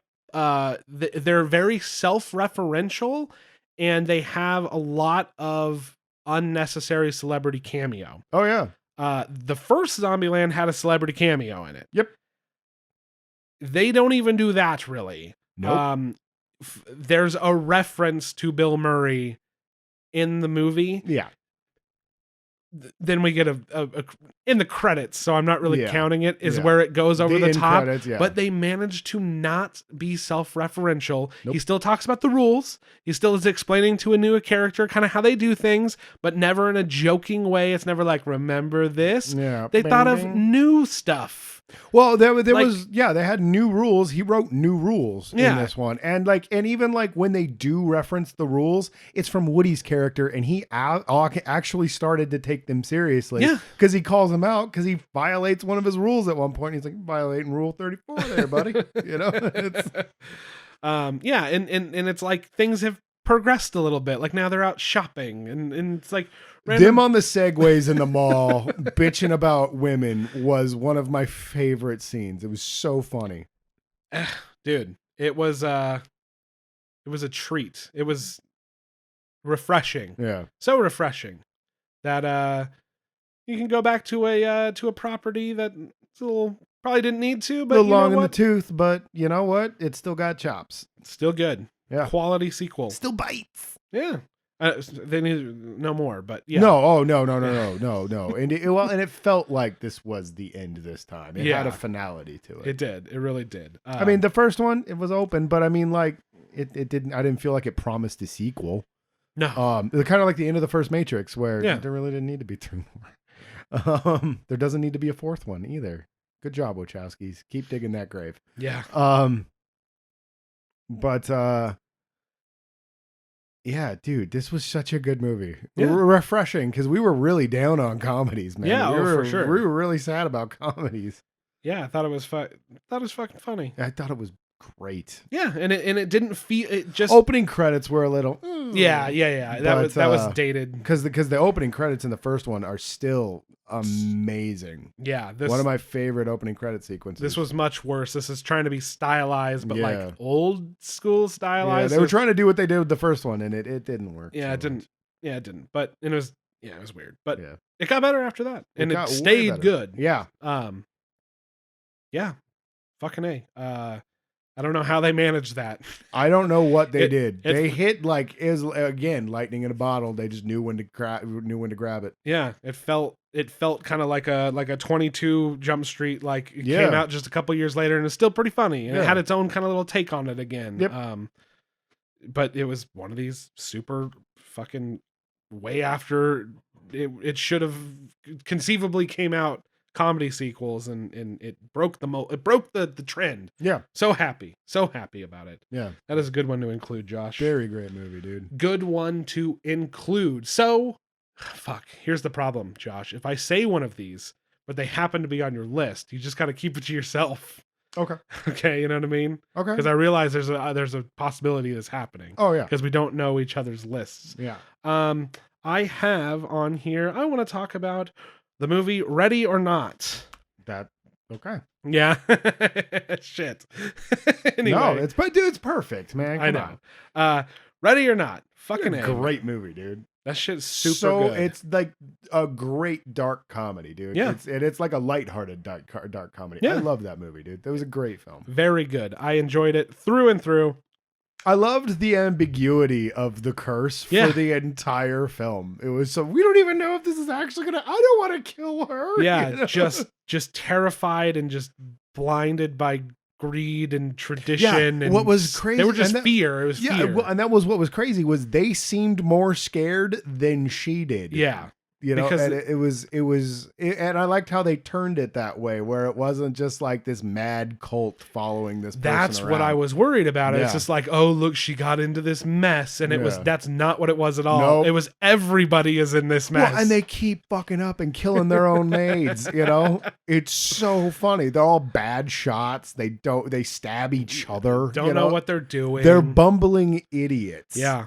And then fucking one of the best endings as well. Oh, such a great ending. I don't want to spoil that No. because everybody needs to watch Ready. Yeah, or we Not. didn't spoil it in the episode either. Yeah, You need to it's watch that movie. Such a great movie. That was in heavy contention for my list. Let's just say that. What else you got? John Wick Chapter 3. John Wick Chapter 3 is also in my like what you're doing. Dude, it's a little bonkers. Goes a little Matrixy to reference the Matrix for like a fifth time. They keep turning the dial. Yeah. They keep cranking it up, getting it more and more world building that makes things a little more and more Convoluted. and confusing. But I still like it. Yeah. And the action is just gets better and better. But I talk about it all the time. Holly Berry's dogs. Yeah. So badass in that movie. Yep. Holly Berry can't do the stunt work as good as Keanu Reeves can, but yeah, dude, she still kicked a shit ton of ass, man. I liked her a lot. But the dogs were the best part of that scene. Where just her dog, she just command word, and they're just up over a fucking thing and just on a guy's neck or like grabbing his leg, and she used them the way I would think someone uses to attack dogs in that kind of situation, where they're there to hold and maintain, and when she thinks that they're going to be in danger of getting shot or whatever, she calls them off, and they're under her legs. Boom, they're under the legs, or they're boom around a corner going to grab another guy, and she's popping that guy in the face, because that was all they were there to do, was to crowd control. It was amazing, dude. I loved the way she uses her dogs. It's fantastic. That's what you get when you get some of the best stunt guys in the game making a movie and being in full control and playing to all their strengths and showing off, basically. Oh yeah, it's like I was talking about with Triple Frontier, where it misses on all the action and stuff, and Terminator Dark Fate misses on the action and stuff. This just, again, another John Wick movie knocking it out of that park. When he's fighting the Asian dudes at the beginning of the movie, the Yakuza, I think they are. With the knives and all the that knives, stuff. and he's just beating the crap out of that last guy, and he just turns him into a pincushion. Like, I was like, oh, that's unnecessary. He's dead. Yeah, and action's great. Obviously the stunt work and the world building is fascinating. Some fascinating stuff in there, and then the comedy plays in this one pretty well as well. Oh, comedy's great. Yeah, dude. Him and his dog are one. Like when he finally gets back to the hotel and the dog's just licking his face, and that crazy dude that's like oh, it's so great to finally the fanboy villain. I still think is great. Very so great funny. To finally meet you. He's just sitting there watching him with his huge smile on his face, all creepy, and the dog's just licking the shit out of him, and he's just like, all right, okay, all right. Yeah, and fucking, going in and out of Ian McShane's like vault thing. Yeah. His panic room or whatever. Oh, yeah, the attack on the hotel was great. Funny shit there. Yeah. He's just sitting there with a glass of whiskey, and he's just like, well, you look a mess. Yeah. The butler's just like, just giving him this look like fucking dick. Yeah. Not quite in the top 5. That's a top 10 for me, and goddamn is it good. It's really good. Another one that I would like to talk about is Detective Pikachu. I figured that was going to be on your list. I don't have it, but I knew it was going to be on either yours probably. Yeah, so, I like that movie. Yeah, we talked about that. I liked the way they made their fictional world and everything. Yeah. I liked the way they did the Pokemon in the world. It was believable that these Pokemon were actually there and a part of society. I watched it again once you know that like kind of the humans and the plot's kind of stupid and it's always Mewtwo, and you're ready for that. Can kind of enjoy kind of the smaller parts of just some fun and world stuff and Pokemon, and it's fine. It's a good. I said it when we reviewed it. This is a great kids movie. Yes, like if absolutely. I was like an 8 or 9 year old, this probably would have been my favorite movie. Yeah, absolutely. Not a lot to talk about. It was nice to see it, and it wasn't bad. Mm-hmm. I don't even think that's a top 10 movie, but I just wanted to talk about it. I dig what they're doing. They Yeah. did something fun. They And- did a really good, and that kid did not annoy me as No. much as I thought he would, because I hated him in Jurassic World so much. Yeah, just some fun Pokemon action. It's lighthearted. Oh, you yeah. know, it makes me. It's a good, easy movie. Yeah, I don't feel annoyed or sad or miserable. Like I just watch it and kind of have a little bit of a smile. And Yeah, it reminds you of playing the video game or the card game with your friends. exactly, and Yeah. that's hard to do these days. It really is. You got anything else? I had God, what did I have? Oh, How to Train Your Dragon 3. Oh, okay. Nice. It's a nice wrap up to the series. It's not as strong as the other two are. First one is still my favorite. The second one, when Hiccup's dad sees his mom for the first time after so many years of her being gone, that shit just warms my heart. I'm not even gonna lie. I tear up at that scene every time I watch it, man. That gets me in the second one every time. This one, it's all right. You know, it's still gorgeous. Like, these are the Yeah. best looking DreamWorks animated movies ever made. Yeah. They are so beautiful to look at. Just watching Hiccup on Toothless coming up out of clouds and the stream off the dragon wings and everything. They're just gorgeous to look at. Yeah, they do look good. Another good heartwarming story. I think the best part of the film is the very end. I don't want to ruin it, but it's a really good touching moment between a boy and his best friend. Nice. It's a really good movie. Nice. It's really, really, really good. Yeah, one of these days. There's obviously just so much shit to watch out there, but one of these days I'll have to get on that How to Train Your Dragon game. Yeah. Fucking- everybody loves them. 5-year-old nephew brought me those movies, Yeah. and man, they were a big deal for me and him to watch together. Yeah. And I still genuinely love them. Yeah, everybody seems to love them.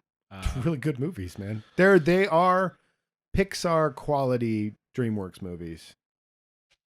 I was gonna say that's all I had, but no, I have one more that I'd like to talk about. Shazam came out this year. I knew that was going to be on your list somewhere. I wasn't sure if it was going to be your top 5 or in here. I like what you're doing. Shazam is another one that, like, if I was a 13-year-old kid, would have been my favorite movie.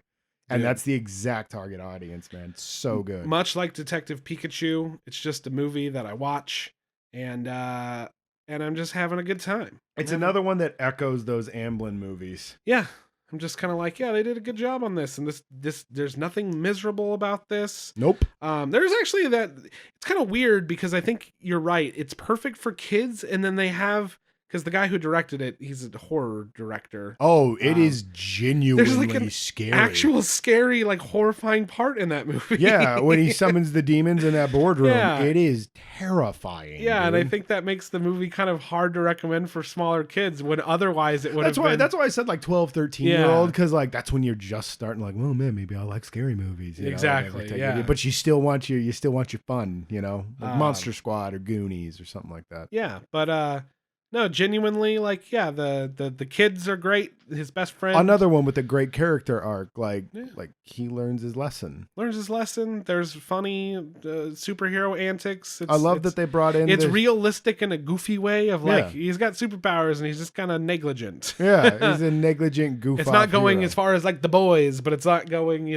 but it's also not Superman, and it's Yeah. also not like Marvel. Yeah, like, I would where- say it's Ant-Man. It's Yeah, a good true. middle of the road guy trying to do his best, but he's kind of a screw up, you know. I love it, dude. That was a really good movie. I'm glad that you put it on your list. Yeah, outside of his mom, the thing with his mom, That was rough. Yeah, it's all just positive and fun loving and Well, the thing that I liked too was that the adoptive parents, they didn't seem like those terrible Hallmark card type. Like, they still were just like, dude, quit being a dick, Yeah. you know. And they were just like, hey, like they were parents. Yeah, we have a thing going here. They're not just the best parents in the world. They're not. Exactly. Yeah, if they had been, I would have been a lot It's- more suspicious about them. as much as I love it, it wasn't as much as I love it, it wasn't like kind of Hunt for the Wilder People where it's just Yeah. like she's kind of just the best. Yeah, well, I mean, I think that It's was comically funny. I feel like they did that well Setting with up her, the where it tragedy. was Yeah. supposed to set up the tragedy, and now he's stuck with this real Yes, person. it's Yeah. real opposite spectrum. Yeah, Yeah, not the person that takes in the tramps from the street. Exactly, Just yeah. like this a grumpy old man. But yeah, dude, that was way better than I feel like it had any right to be. I was not prepared for that. That was like Zombieland. I was not prepared for it to be as good as it was. No, me either. And it's a DC comic book film, and it's just fucking fun and funny and enjoyable. And I had a great time. And it's dark and scary and gritty when it needs to be. Like Mark Strong has a pretty shitty backstory. Yeah. Like, he's just a dick, dude. And his dad, oh god, yeah. His dad was a huge piece of shit, you know? Yeah, it's got weight. It's weird. It's a weird one. It's one of the best. It really is. Really, I think it has the highest rating of a DC film. I like Aquaman a lot, but other than Wonder Woman, I think this is the best. Oh yeah, Wonder Woman and Shazam are the best. Shit. I'm really looking good. forward to more Shazam movies, and I love that they introduced the Shazam family too. Yeah. Like you've got like Marvel Girl and everybody. Another Adam Brody fucking performance this year. I know. I thought that was hilarious. I was like, Adam Brody, the comic book nerd from the OC, is now a comic book hero. That's kind of cool, man. Yeah, he's in there. I like that. I was happy for him. He was in Ready or Not, which is a really good movie. He was, and he was one of the best characters in it. I loved his whole character. Just being like, oh yeah. I don't want to do this. I'm gonna go have a drink. Gets shot in the leg and then just goes hides. Yeah. Yeah, I think that's all I got. You got anything else? No, that was it, dude. That was a good list, man. It's a good shit. All right. Time for the fucking feature presentation of this episode. This is Now That's What I Call Hotdog, Volume 3, our top 5 of 2019. Ryan, are you ready? I'm ready. All right. I'm ready. Josh, your number 5 best movie of 2019. No, Endgame. Mine is also Avengers Endgame. Let's just get that out of the way. Hell yeah. Dude, we said it like as we were writing our list down, we're just like, I think these are all going to be the same movies. Exactly. I think I have a couple in here that you didn't see. I was very, very torn with my number 5, Endgame. I had Endgame was in contention. I had Ready or Not and Shazam, man. I was going to say, you were stuck on Shazam for a long time. Yeah, I really, really like that movie. But Endgame, at the end of the day, I believe is the 5th best movie of this year. Because, like, it is so good and it is so satisfying that they pulled it off. 23 movies. They pulled it off twice. 1 year after another. 1 year after another. This two-parter, they actually made it work. Yeah, and there's parts that it kind of dips down, and that's why it's at number 5 for me. Mm-hmm. Yeah, but same. because it's not rock solid. No. But man, is it a fantastic film. Agreed. I applause, dude, for sure. Throw the roses. But I already complimented the two my two favorite parts of the whole movie was the Hawkeye bit. I loved the way that it started. That broke my heart. Mm-hmm. I loved everything they did with Nebula. She is such a great character in that movie. Like, she wants to be good, but she's still so bad. Yeah. She kills herself, for God's sakes. You know? Yes, yeah. And I felt like that was some kind of metaphor, you know, like her wrapping up her past and like, no, I'm a good person now. And it's like, woo, you're really not. You know? Yeah. The creativity that they used with her character to make kind of the drama happen there. Oh yeah, how they were seeing through her while looking through her, connecting to a network, and like that was so crazy. You know, overthinking. Like an oversight that they didn't think about, and like I was like, man, that makes perfect sense. It was one of the things in there that made perfect sense. If I had read that in a comic book, it would have blown my mind, dude. That was so good. Good creative writing. It was really, really good. I loved Ant-Man being instrumental. I loved that he's Ant-Man and Giant Man. He's doing everything. Yeah. One of the parts that I feel like it fails at, and I wanted to do like a big thing about where the Marvel movies went wrong for me. It was a lot of the stuff with Hulk. I would have loved to have seen that journey of him coming to peace with himself and his monsters and finding a unity in there and being able to exist as both people at the same time. I would have loved to have watched that, and we didn't get to see that. No. I wanted a little bit more of the post-vanishing Yeah. The Same. world. I would have loved to have seen more with Cassie. Yeah. Um, Yeah. Well, I mean, I'd like to think they're gonna make another Ant-Man. oh, of I course think they will, I and that's gonna be nuts, dude. yeah. Because like I'm hoping that she joins in because I liked her character a lot in the comics when she started being I can't remember what they called her, Deluxe or something like Something like that. because she can only go big if I remember. Wow. Um, but yeah, I would love to do like kind of like a Shazam thing, you know, Yeah. like we've got a little family unit here. This is cool. Agreed. Some light, yeah, that's the light-hearted kind of thing, and she's always been instrumental in those movies. So that would be cool. But yeah, man, they just they pulled it off, and you know, I'm a stickler for random time travel things not making sense, Mm-hmm. but I think they did a good job of being like, you don't get it. It doesn't make any sense. Doesn't work. Yeah, Don't worry I'm, about I'm it. just don't worry about it. Yeah.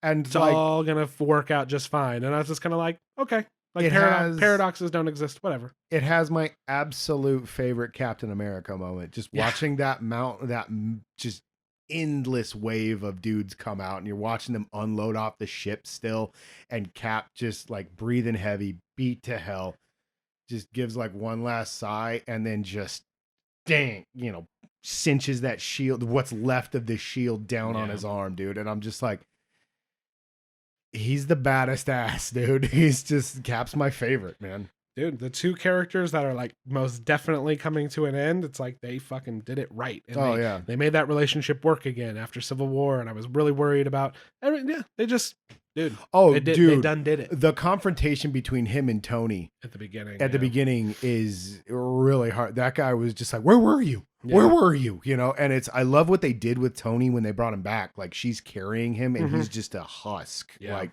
all those, however long they were in zero gravity, no food. Like he's I thought he was dead when she came back. Like because I thought he died at the beginning of the film.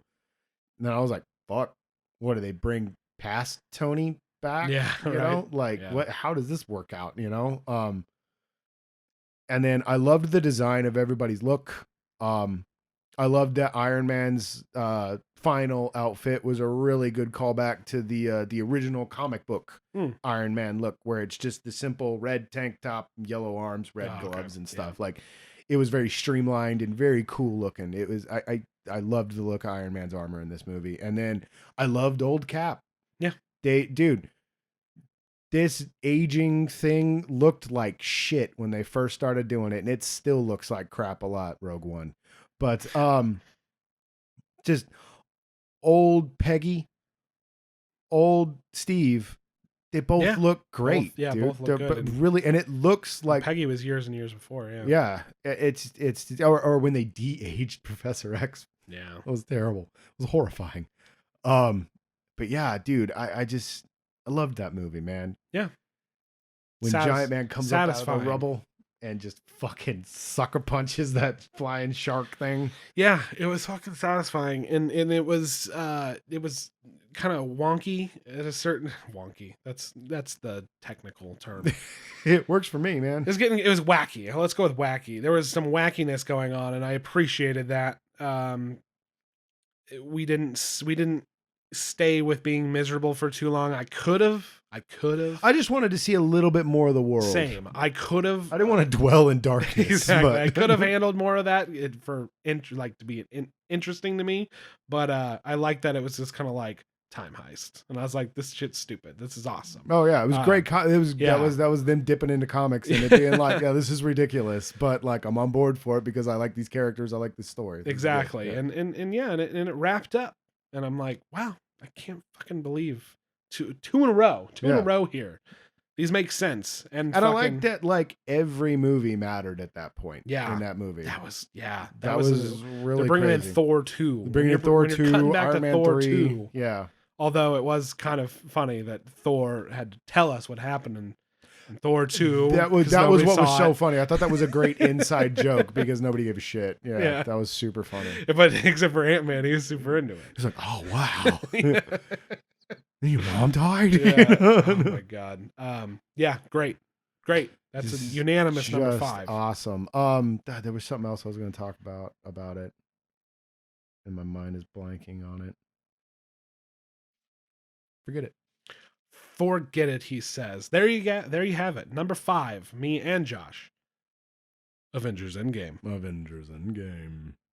Ryan, what's your number 4? On to number 4. Number 4. Do the drum roll. Number 4 for me is a movie called Ford versus Ferrari. Oh, I never got around to that one. Josh has not seen it. It's a good movie. I enjoyed it. I enjoyed it a lot. I don't know. I when I first saw it, I was like, yeah, this movie's kind of dumb. It's not that great, but I really enjoy it. The more I thought about it, the more I was just kind of like, fuck, dude, you just don't get movies like this very often. And I enjoyed that. And the more time that was what I was interested in about it, because it looked like one of those old 70s, like rough and just like, like it made me think of like The Right Stuff and stuff like that. The more time that passed, the more I was just kind of like that was a real movie. That was a real movie I watched. That was awesome. That's how I felt about First Man. Yeah. Fucking love that movie.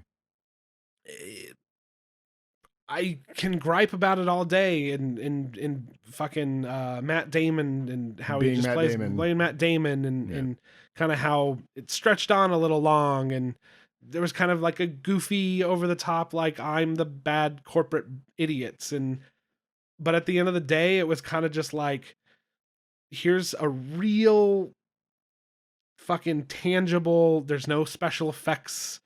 It's just about people, race cars, and hey, we want to do a thing, and this is how we did it, and we're gonna work at it, and there's some obstacles in our way, and some intrigue and some suspense, and did you ever see the movie Tucker? No. It's about the guy who was way ahead of his time back in like the 40s and stuff. He's the man who invented the bulletproof dome. Oh, okay. For bomber planes and stuff. He wanted to put them on Jeeps, and they said that was ridiculous, and now we put that shit on Jeeps. But it's that, and that's the thing. Like, the whole movie is about how insanely genius the guy was, and it was all about the Tucker making the cars that the famous Tucker cars. Yeah, they had headlights that when you turned, the headlights would pivot slowly, so you could still see. We have that now, yeah, and we act like it's a fucking revelation. Yeah, that was in the 40s. It's insane, dude. Yeah, it's another one. A lot like, I'm just drawing from experience. Yeah. It's another one of those where it's just the story of a guy. Exactly. Yeah. This is just kind of like, hey, this is what it took, and and fucking dude, it covers. It's a movie that covers a few years of time, which I think is pretty cool. And like, I liked Rush too. Yeah, a kid with a guy with his kid, and just these guys are just determined, and this is what they want to do, and this is how they did it, and fucking. Will they, won't they? Like I said, a little bit of the suspense is like, I know of this story. Yeah. I know quite a bit about it. Well, it's but Argo. You know how fucking Argo ends, but there's still a shit ton of parts in the movie where you're just like, ooh. Yeah, very, very much in the like Argo. Get out of here, right? Matt, is it Matt Lucas? Is that the guy from Sweet Home Alabama? What's his fucking Josh name? Lucas. Josh Lucas. Josh Lucas's character, yeah, he's fucking so goofy. I don't know what the hell he was doing. There's plenty I can be upset about, but the more I think about it, I'm just like, it's just a fucking old school 70s. Fucking, I guess it's late 60s, right? But whatever. 70s feeling in the filmmaking, just like car movie. Yeah. Like, these guys are going to win the race. That's dope, dude. It's a fine movie. People seem to fucking love it. It's weird. It's my number 4 movie of the year, and I'm still just kind of like, it's not that good, but I like it. And then everybody else is just like, it's fucking great. And I'm just like, I'm agreeing with them, but I'm also like, you're dumb. It's so strange. I can't put my finger on this movie. Yeah. It's weird. Yeah. It's fucking weird. It's funny. That's a lot of what you're saying it plays into my number 4. Ooh. Josh, what is your number 4? My number 4 is Dolomite Is My Name. My number 3 is Dolomite.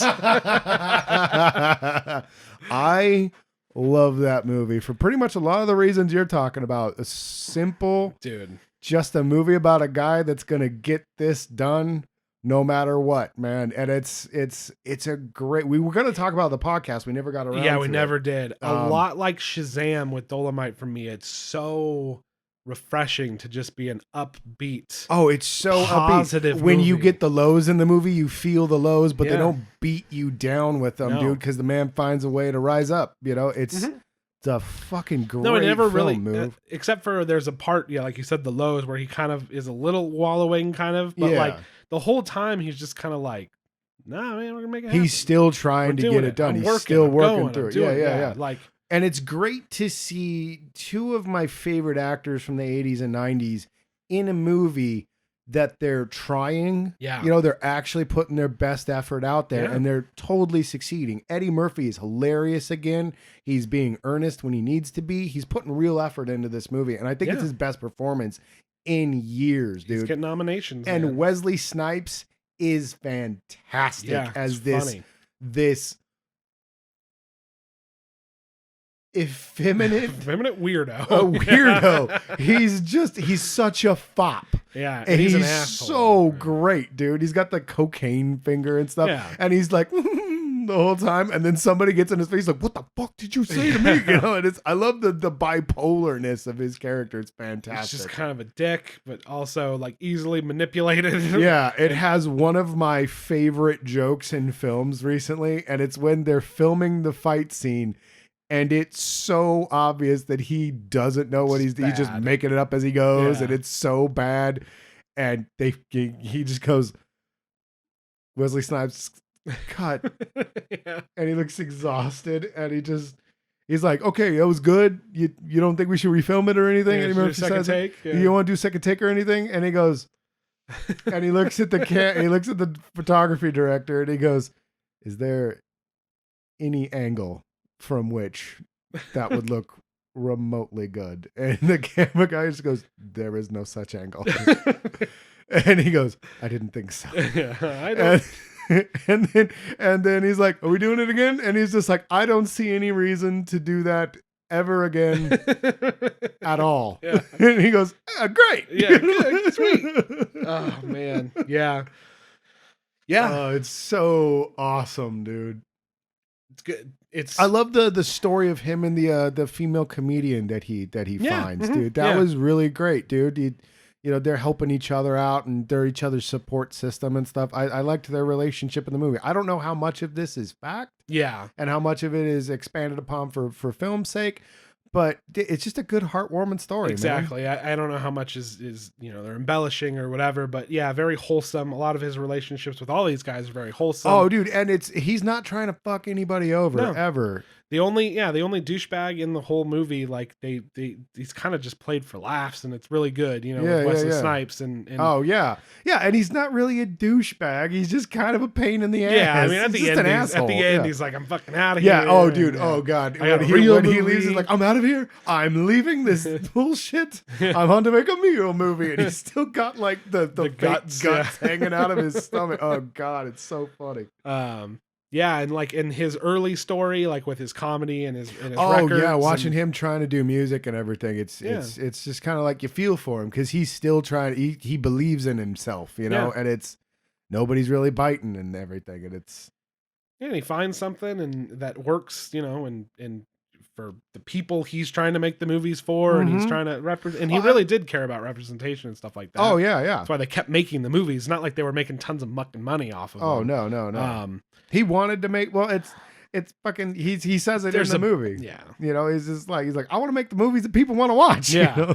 And there's a bit there's a bit of he's trying to be famous. Like he wants to be famous. He wants to be famous, but at the same time, but he still is was there. He was with the people. Yeah, he was famous amongst his people, and by the end of the movie, he realizes that he does have his people, and it was riveting. His crowd. Yeah, it was riveting. It was heartwarming. It was interesting, and it was fucking hilarious. Oh yeah. And if you haven't seen My Name Is Dolomite, it's a Netflix. Dolomite is my name. Dolomite is my name. On Netflix. It is very good. That is Josh's number 4, and that is my number 3. It's a fantastic film. Which brings us to Josh's number 3.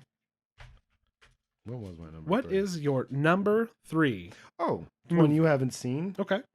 It's called The Missing Link. I've heard of that. Leica Studios. Yeah, okay. That's guys what who I did thought. Paranorman. Right. I love their studio. I love their movies. This is the greatest achievement they've ever made. This movie is absolutely gorgeous to look at. It's a technical masterpiece. I They I do. love when these movies come out, these Leica films come out, because you watch all the behind the scenes and all Oh, dude, I watched every behind the scenes I could on this movie after I saw it. these stop motion animators are crazy people. Oh my God. They pay so much attention to detail. And what's crazy is there's this scene where they're walking through a snow flurry and the wind is whipping, and Link, I'm not going to say his real name in the movie because it's a good joke. Okay. The Bigfoot's walking up front, and he's got a shawl, like a cape on, trying to keep him warm a little bit more from the wind and stuff. And it's flapping behind him all crazy. That was a solid object. I thought they used real fabric and were moving it with like no, because that would have been too hard. Yeah. No, it's a solid object. That's and this nuts. thing is just waving all crazy. Like it Think looks like about how real many- fabric. Think about how many movements per frame they were having There to do. was a time lapse that they released on, I think I saw that one. because I followed on Instagram, and it's them walking up. It's them walking, and it's so crazy. Like the amount of times you see the people come in and out, in and out, in and out, in and out. This is the best movie they've ever made, dude. Really? Wow. There's a foot chase on a big boat in in bad water, and it is amazing. It is beautiful. It's got a great story. It's kind of like the Dolomite story.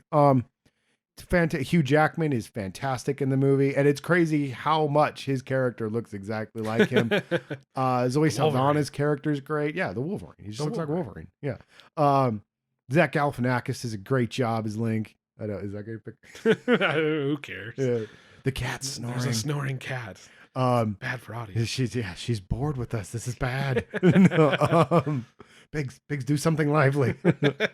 But no, dude, it is just fantastic. There's these beautiful shots, and you're trying to figure out where the matte painting is and where the set actually ends. You don't really know. And Paranorman, up until Paranorman is still to me the best one. I love Paranorman. Kubo is beautiful. It's very stylized. It looks all it looks like it's all what is origami. Yeah. And that's great. And I love the stylistic choice they took. But it's a little too but it's supposed to look that way. I've always wanted to watch Kubo, but I always am like, I'm gonna watch it, and I never do. Oh, dude, please watch Kubo. It's great. But this is their pinnacle, man. This is I look forward to the next big jump that they do. It's just been swallowing up awards when I've been watching, because I always. Oh, dude, I think it was best animated. I think. Yeah. Did it win? Golden Globes it did, yeah. Yeah, deservedly so, man. I don't watch award shows. So. Yeah, no, being the wife always watch. So yeah, I'm always like, fuck. I heard about that movie when it came out, and then I totally forget. Like, yeah, it's a Leica film. Like, it's stop motion. It's probably Leica. Like, fuck. Dude, I love everything they've ever made, and this is the best one they've ever done. It is so beautiful, and the story's really good. It's trying to find your family, trying to find your people, what's really important, and it's a good story. And just from a technical aspect, it is a wonder. It is when they're outside, it really looks like they're outside. It's insane, dude. The way they do their lighting and everything. It's all practical. Yeah. It's insane. It is insane. Yeah, I'm gonna give that a watch for sure. Please do, man. That is your number 3. Yes. Missing Link. Missing Link. Is it The Missing Link? It's Missing Link. Missing Link. And mine was my number 3 was Dolomite Is My Name, which was your number 4, which means Ryan. that we are on the top 2. Oh, already. Ooh. Already. We are to the top 2. Only 2 more to go. Ooh. My number 2. Number 2. Movie. Of all time. Of 2000, of all time. Ever. Of the decade. No. Of 2019. We should have done it. Dude, you think having an incomplete sample size of the year is bad? No Start shit. thinking about the movies you haven't seen that came out last decade. In 10 years? Yeah, Jesus. Anyway, my second favorite movie, 2019, is Knives Out. I still haven't seen it. Very good. Very, very, very interesting and funny and just captivating movie. Ryan Johnson. The guy is a weird guy. The cast, wonderful. The I really wanted to see the this format, movie. the whodunit format, and what he does with it. is very clever, very, very fun. Ana de Armas does a very good, is the main character basically, as it were. She was Joy, right? Yes, she played Joy. Dude, Blade I Runner. like her a lot. Yeah, she does a very good job. Michael Shannon. Blade Runner. Michael Shannon. I just love that man. Right? He's so great he's in just so everything. Great. He's great. I think my favorite performance of his was the 50-50. Same guy. Same dude. But the night before. Night before, he He's just amazing cracks the me night up. before. Yeah. It does the same here. Fucking Chris Evans, just fucking, it's bringing me back to Lucas Lee, man. Like, he's playing that. Yes. He's playing one of those characters. Yes. He's playing one of those characters. Lucas again. Lee is my favorite character in the Scott Pilgrim movie. Dude, he's playing one of them again, and it's fucking amazing. And then we have Daniel Craig. I love Daniel Craig, dude. His character's fucking ridiculous. It's hilarious. He just cracks me up the whole way through. Yeah. And overall, the movie has very positive, despite the subject matter, it has very positive vibes. Yeah. Sometimes he has a weird, he did this in Last Jedi as well. I'll have a random, not very well veiled political statement to make. And it doesn't bother, it doesn't matter if I agree or disagree with them. Yeah. It's just kind of always like, it's kind of a little, when the tone and the fantasy he's making in this movie, it's like, it kind of is just kind of like out of place a little bit. But there's a running gag throughout the movie that is a little politically charged, but that there's two of them actually, and those are really, really good. It's the ones where they're literally just like, we're standing around talking about real modern day politics. And somebody's soapbox. Yeah, exactly. Where you're just kind of like, ugh, this is dumb. It only happens a couple times. That's like my only gripe with the movie. Other than that, see, I wanted to see it because I'm a huge Poirot fan. Yeah. And it's that classic Agatha Christie type of story, dude, where it's the detective in the room and he's gonna figure out which one of you did it by just hanging out with you. yes, and yeah, exactly, and fucking, it's just so good. Yeah. What they do with it is so good. All the performances are great. Like it I had said, a great cast. yeah, dude. I really wanted to see it. You just get Lucas Lee in there, and you get fucking you get Michael Shannon being a fucking weirdo because he just plays such a great weirdo. He's so good at being a weirdo. And he's also good at playing a normal person because he's like one of my favorite characters in Mud. He's fantastic in Mud. And Daniel Craig fucking is just chewing the scenery. And I loved him in Logan Lucky. Yeah, he was great. In same Logan Lucky. kind of thing going on. Okay, all right, yeah, good. It's just an oddball. All right, great, dude. It's just crazy to that's James Bond. Yeah, and he's so serious, and then you see him in like Logan Lucky, and you're just like, this guy's a weird ass, dude. Yeah, it's just wonderful. It is solidly the second best movie of the year for me. That's awesome. There was my first two picks where there was no doubt. That was for me. My first two picks. Those were no doubt. My two. So that's it. You have to see it immediately. Yes. Yeah. I really hope that you'll enjoy it, and I really think you will. Okay. That is number 2. So we're on to Josh. My number 2, much in the same vein as Ryan, is a film that Ryan has not seen. It is Marriage Story. Yeah. What son of a bitch. A beautiful flick. I want to see this movie in the worst way, and I have no excuse. Just pure character driven. So much. It is a rough movie to watch. It is heartbreaking from start to finish. The way it begins is beautiful. It's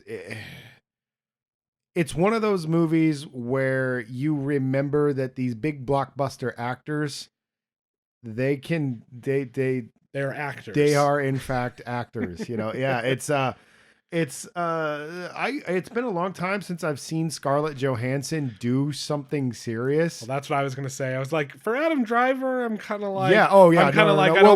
I don't think he's getting his roles on his looks. But, yeah, but Scarlett Johansson, yeah, definitely. I know she can act. Oh yeah, Yeah, but it's been a long time since I've seen her do something not a genre film Yeah. or it's a little. Oh yeah, that's little true. Oh, doofy. that's true. Yeah, it's been a lot of like Lucy. Her was still a genre film. Her, and she was good in her too. Yeah, I love. She made that movie work. The Ghost in the Shell. Joaquin Phoenix wasn't doing a lot of favors for Well, it. yeah.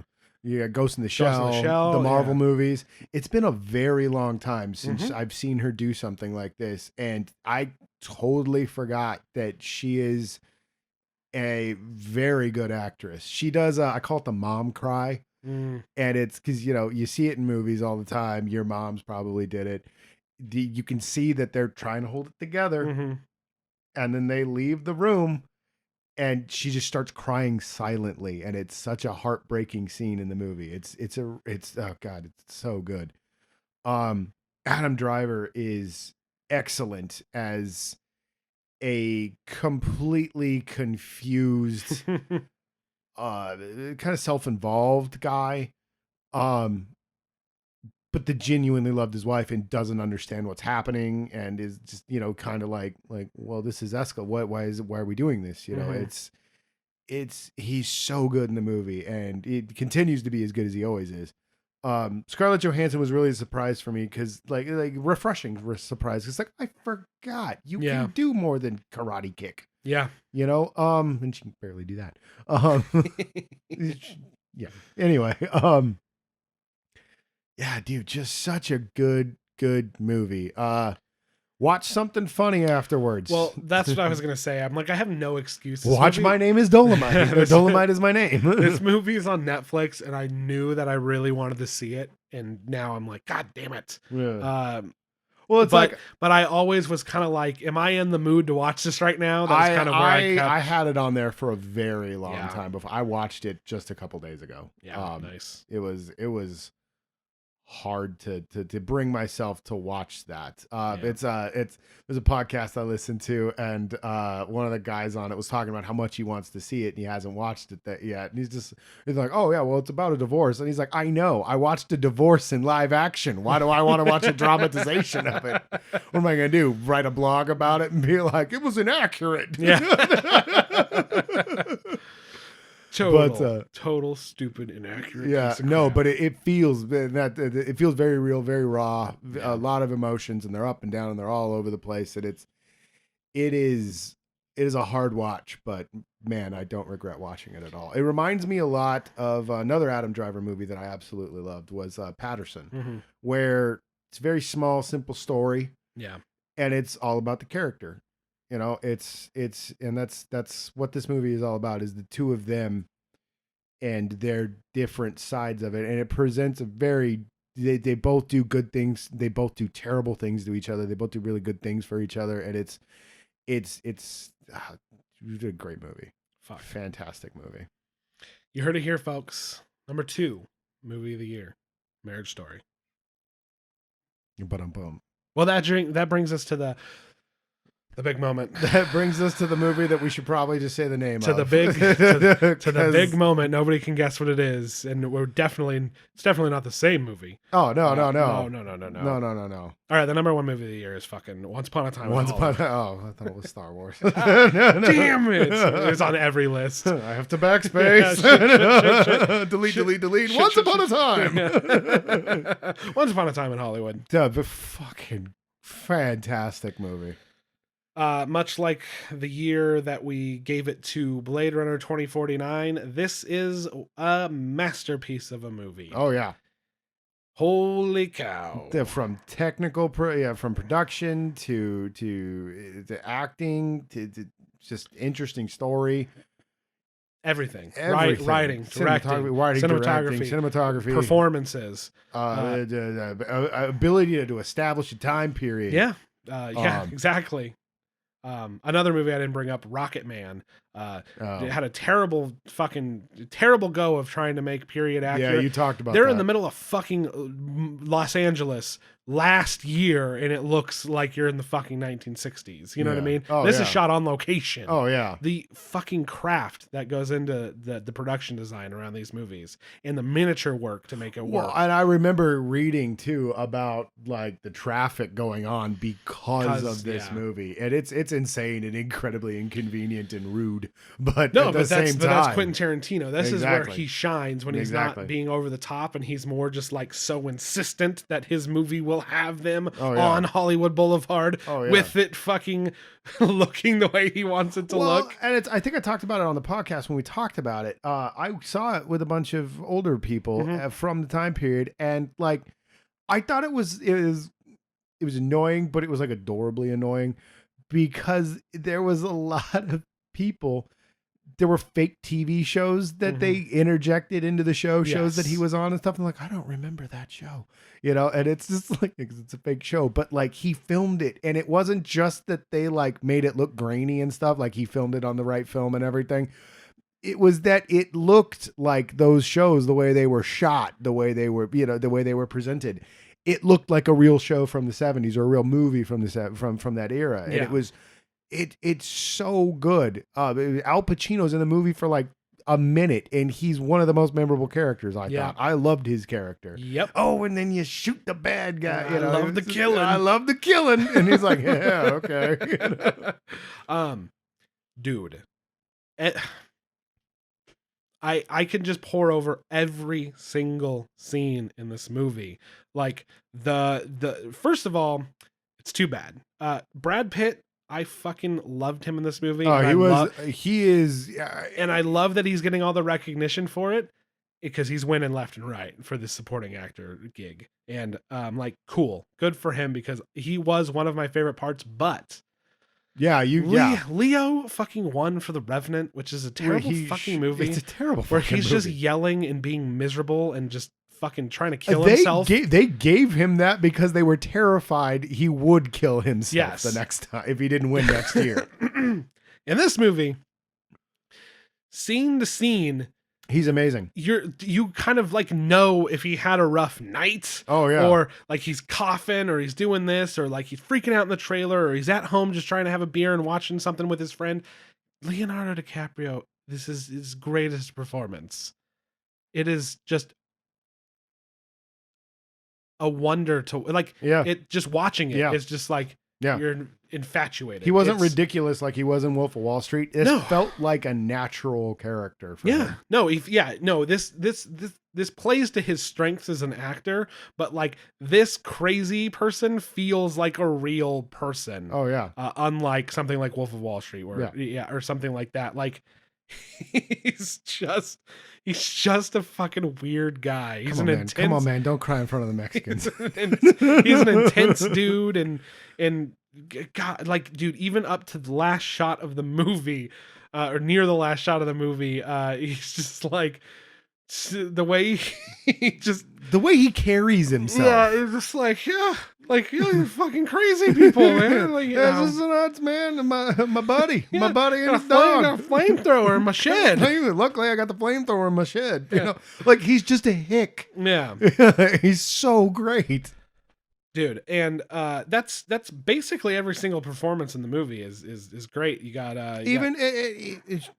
Margot Robbie doesn't really do a lot, but she's still really good. Like I loved her as Sharon Tate. The whole scene of her going to watch herself on in the theater was fantastic. It was great. Her feet were amazing. Yeah, amazing feet. They were dirty. She had shoes on. It was weird. Yeah. Almost like she had been told to put her feet out. Yeah. And she had to walk around a set for several takes. Yeah, they came in to put makeup on her feet, probably, which that probably really happened. Oh yeah. God. Quentin loves him feet. Quentin loves him a foot. The best set scene... pieces.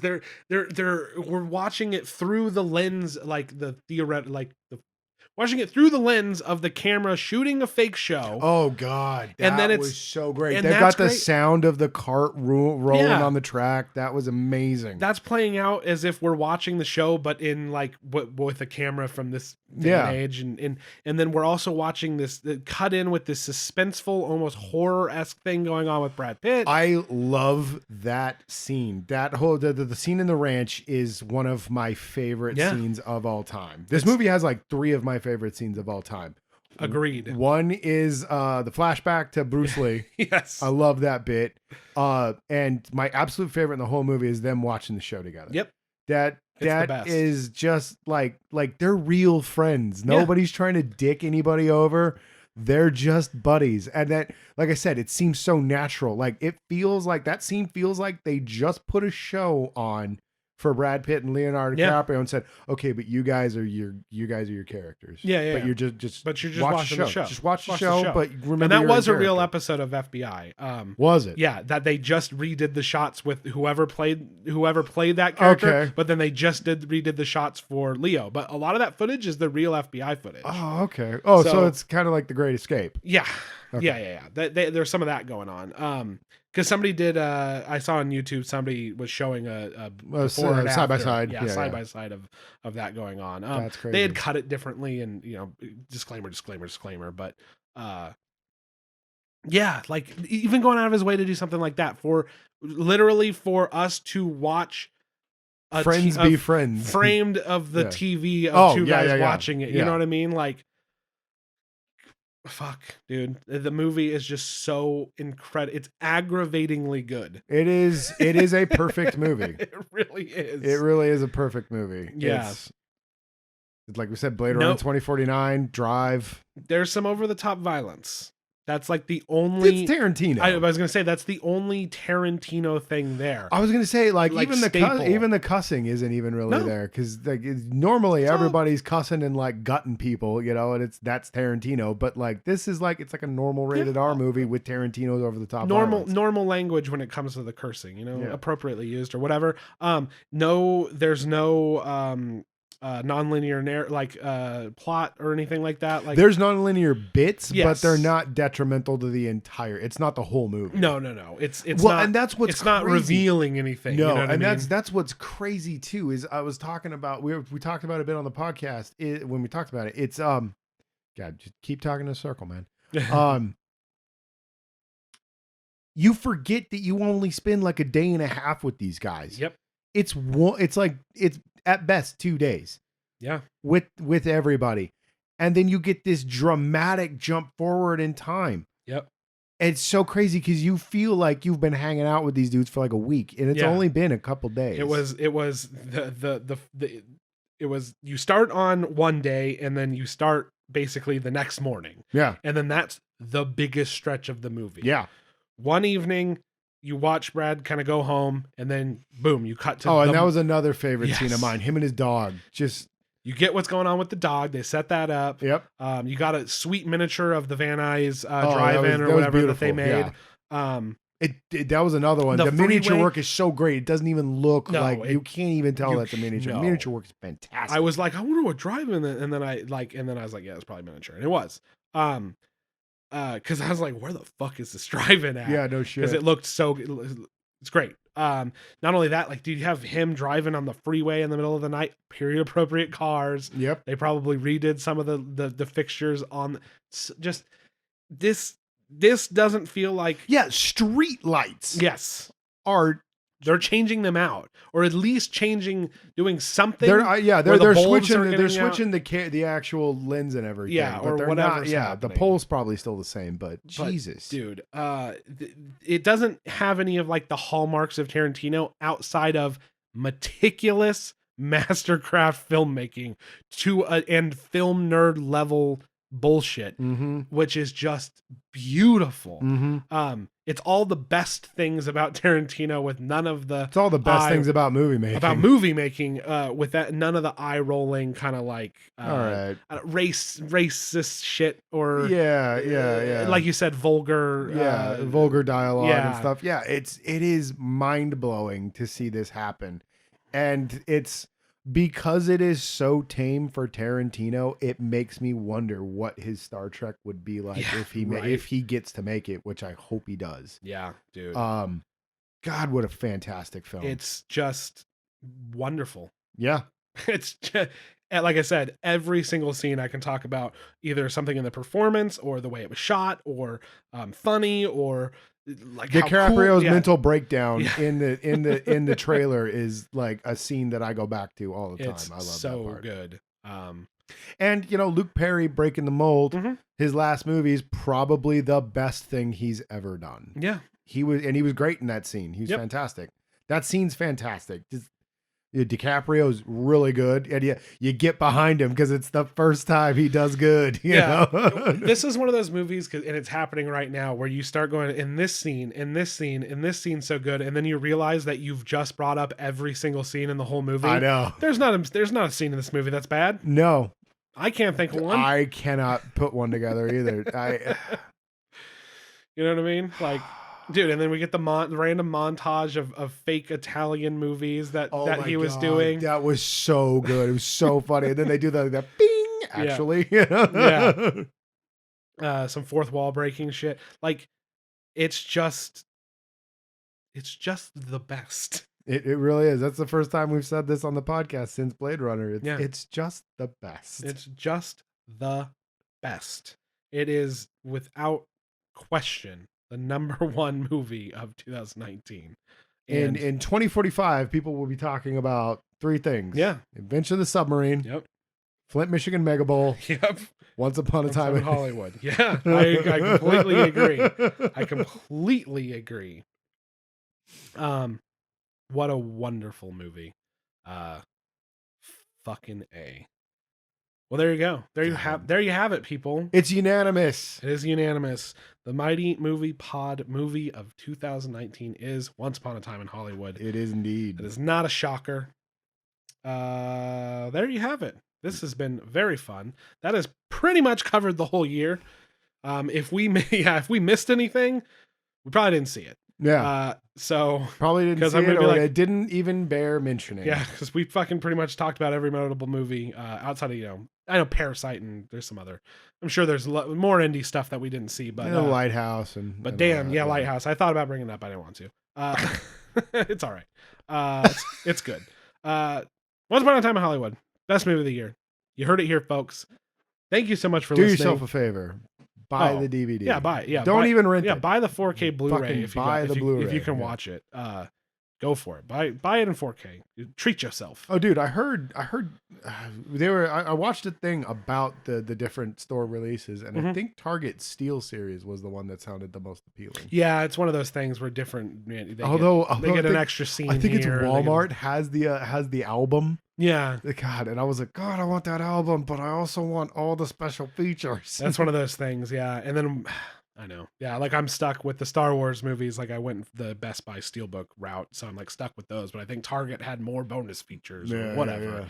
I hate that shit. I fucking hate it. That's why physical. They're trying to do anything to make people go out and buy the physical movie. Yeah, but then just release all of them on the same fucking Blu-ray. Yes. Don't make it a competition. Yeah, if you're worried about that shit, it's like the pre-order bonuses that everybody does for video games. Yes. It shit drives me insane. The GameStop exclusive stuff that they would do too. Yeah, that's not going to happen for long. But anyway, buy the movie, buy it digital 4K. Just make sure it's in 4K, or go out and buy the Blu-ray. Who cares? Do it. Just own a copy. It. Own a copy of this movie, because I guarantee you can always go back and watch this movie and enjoy it. Yeah. This is a win for you. Yeah.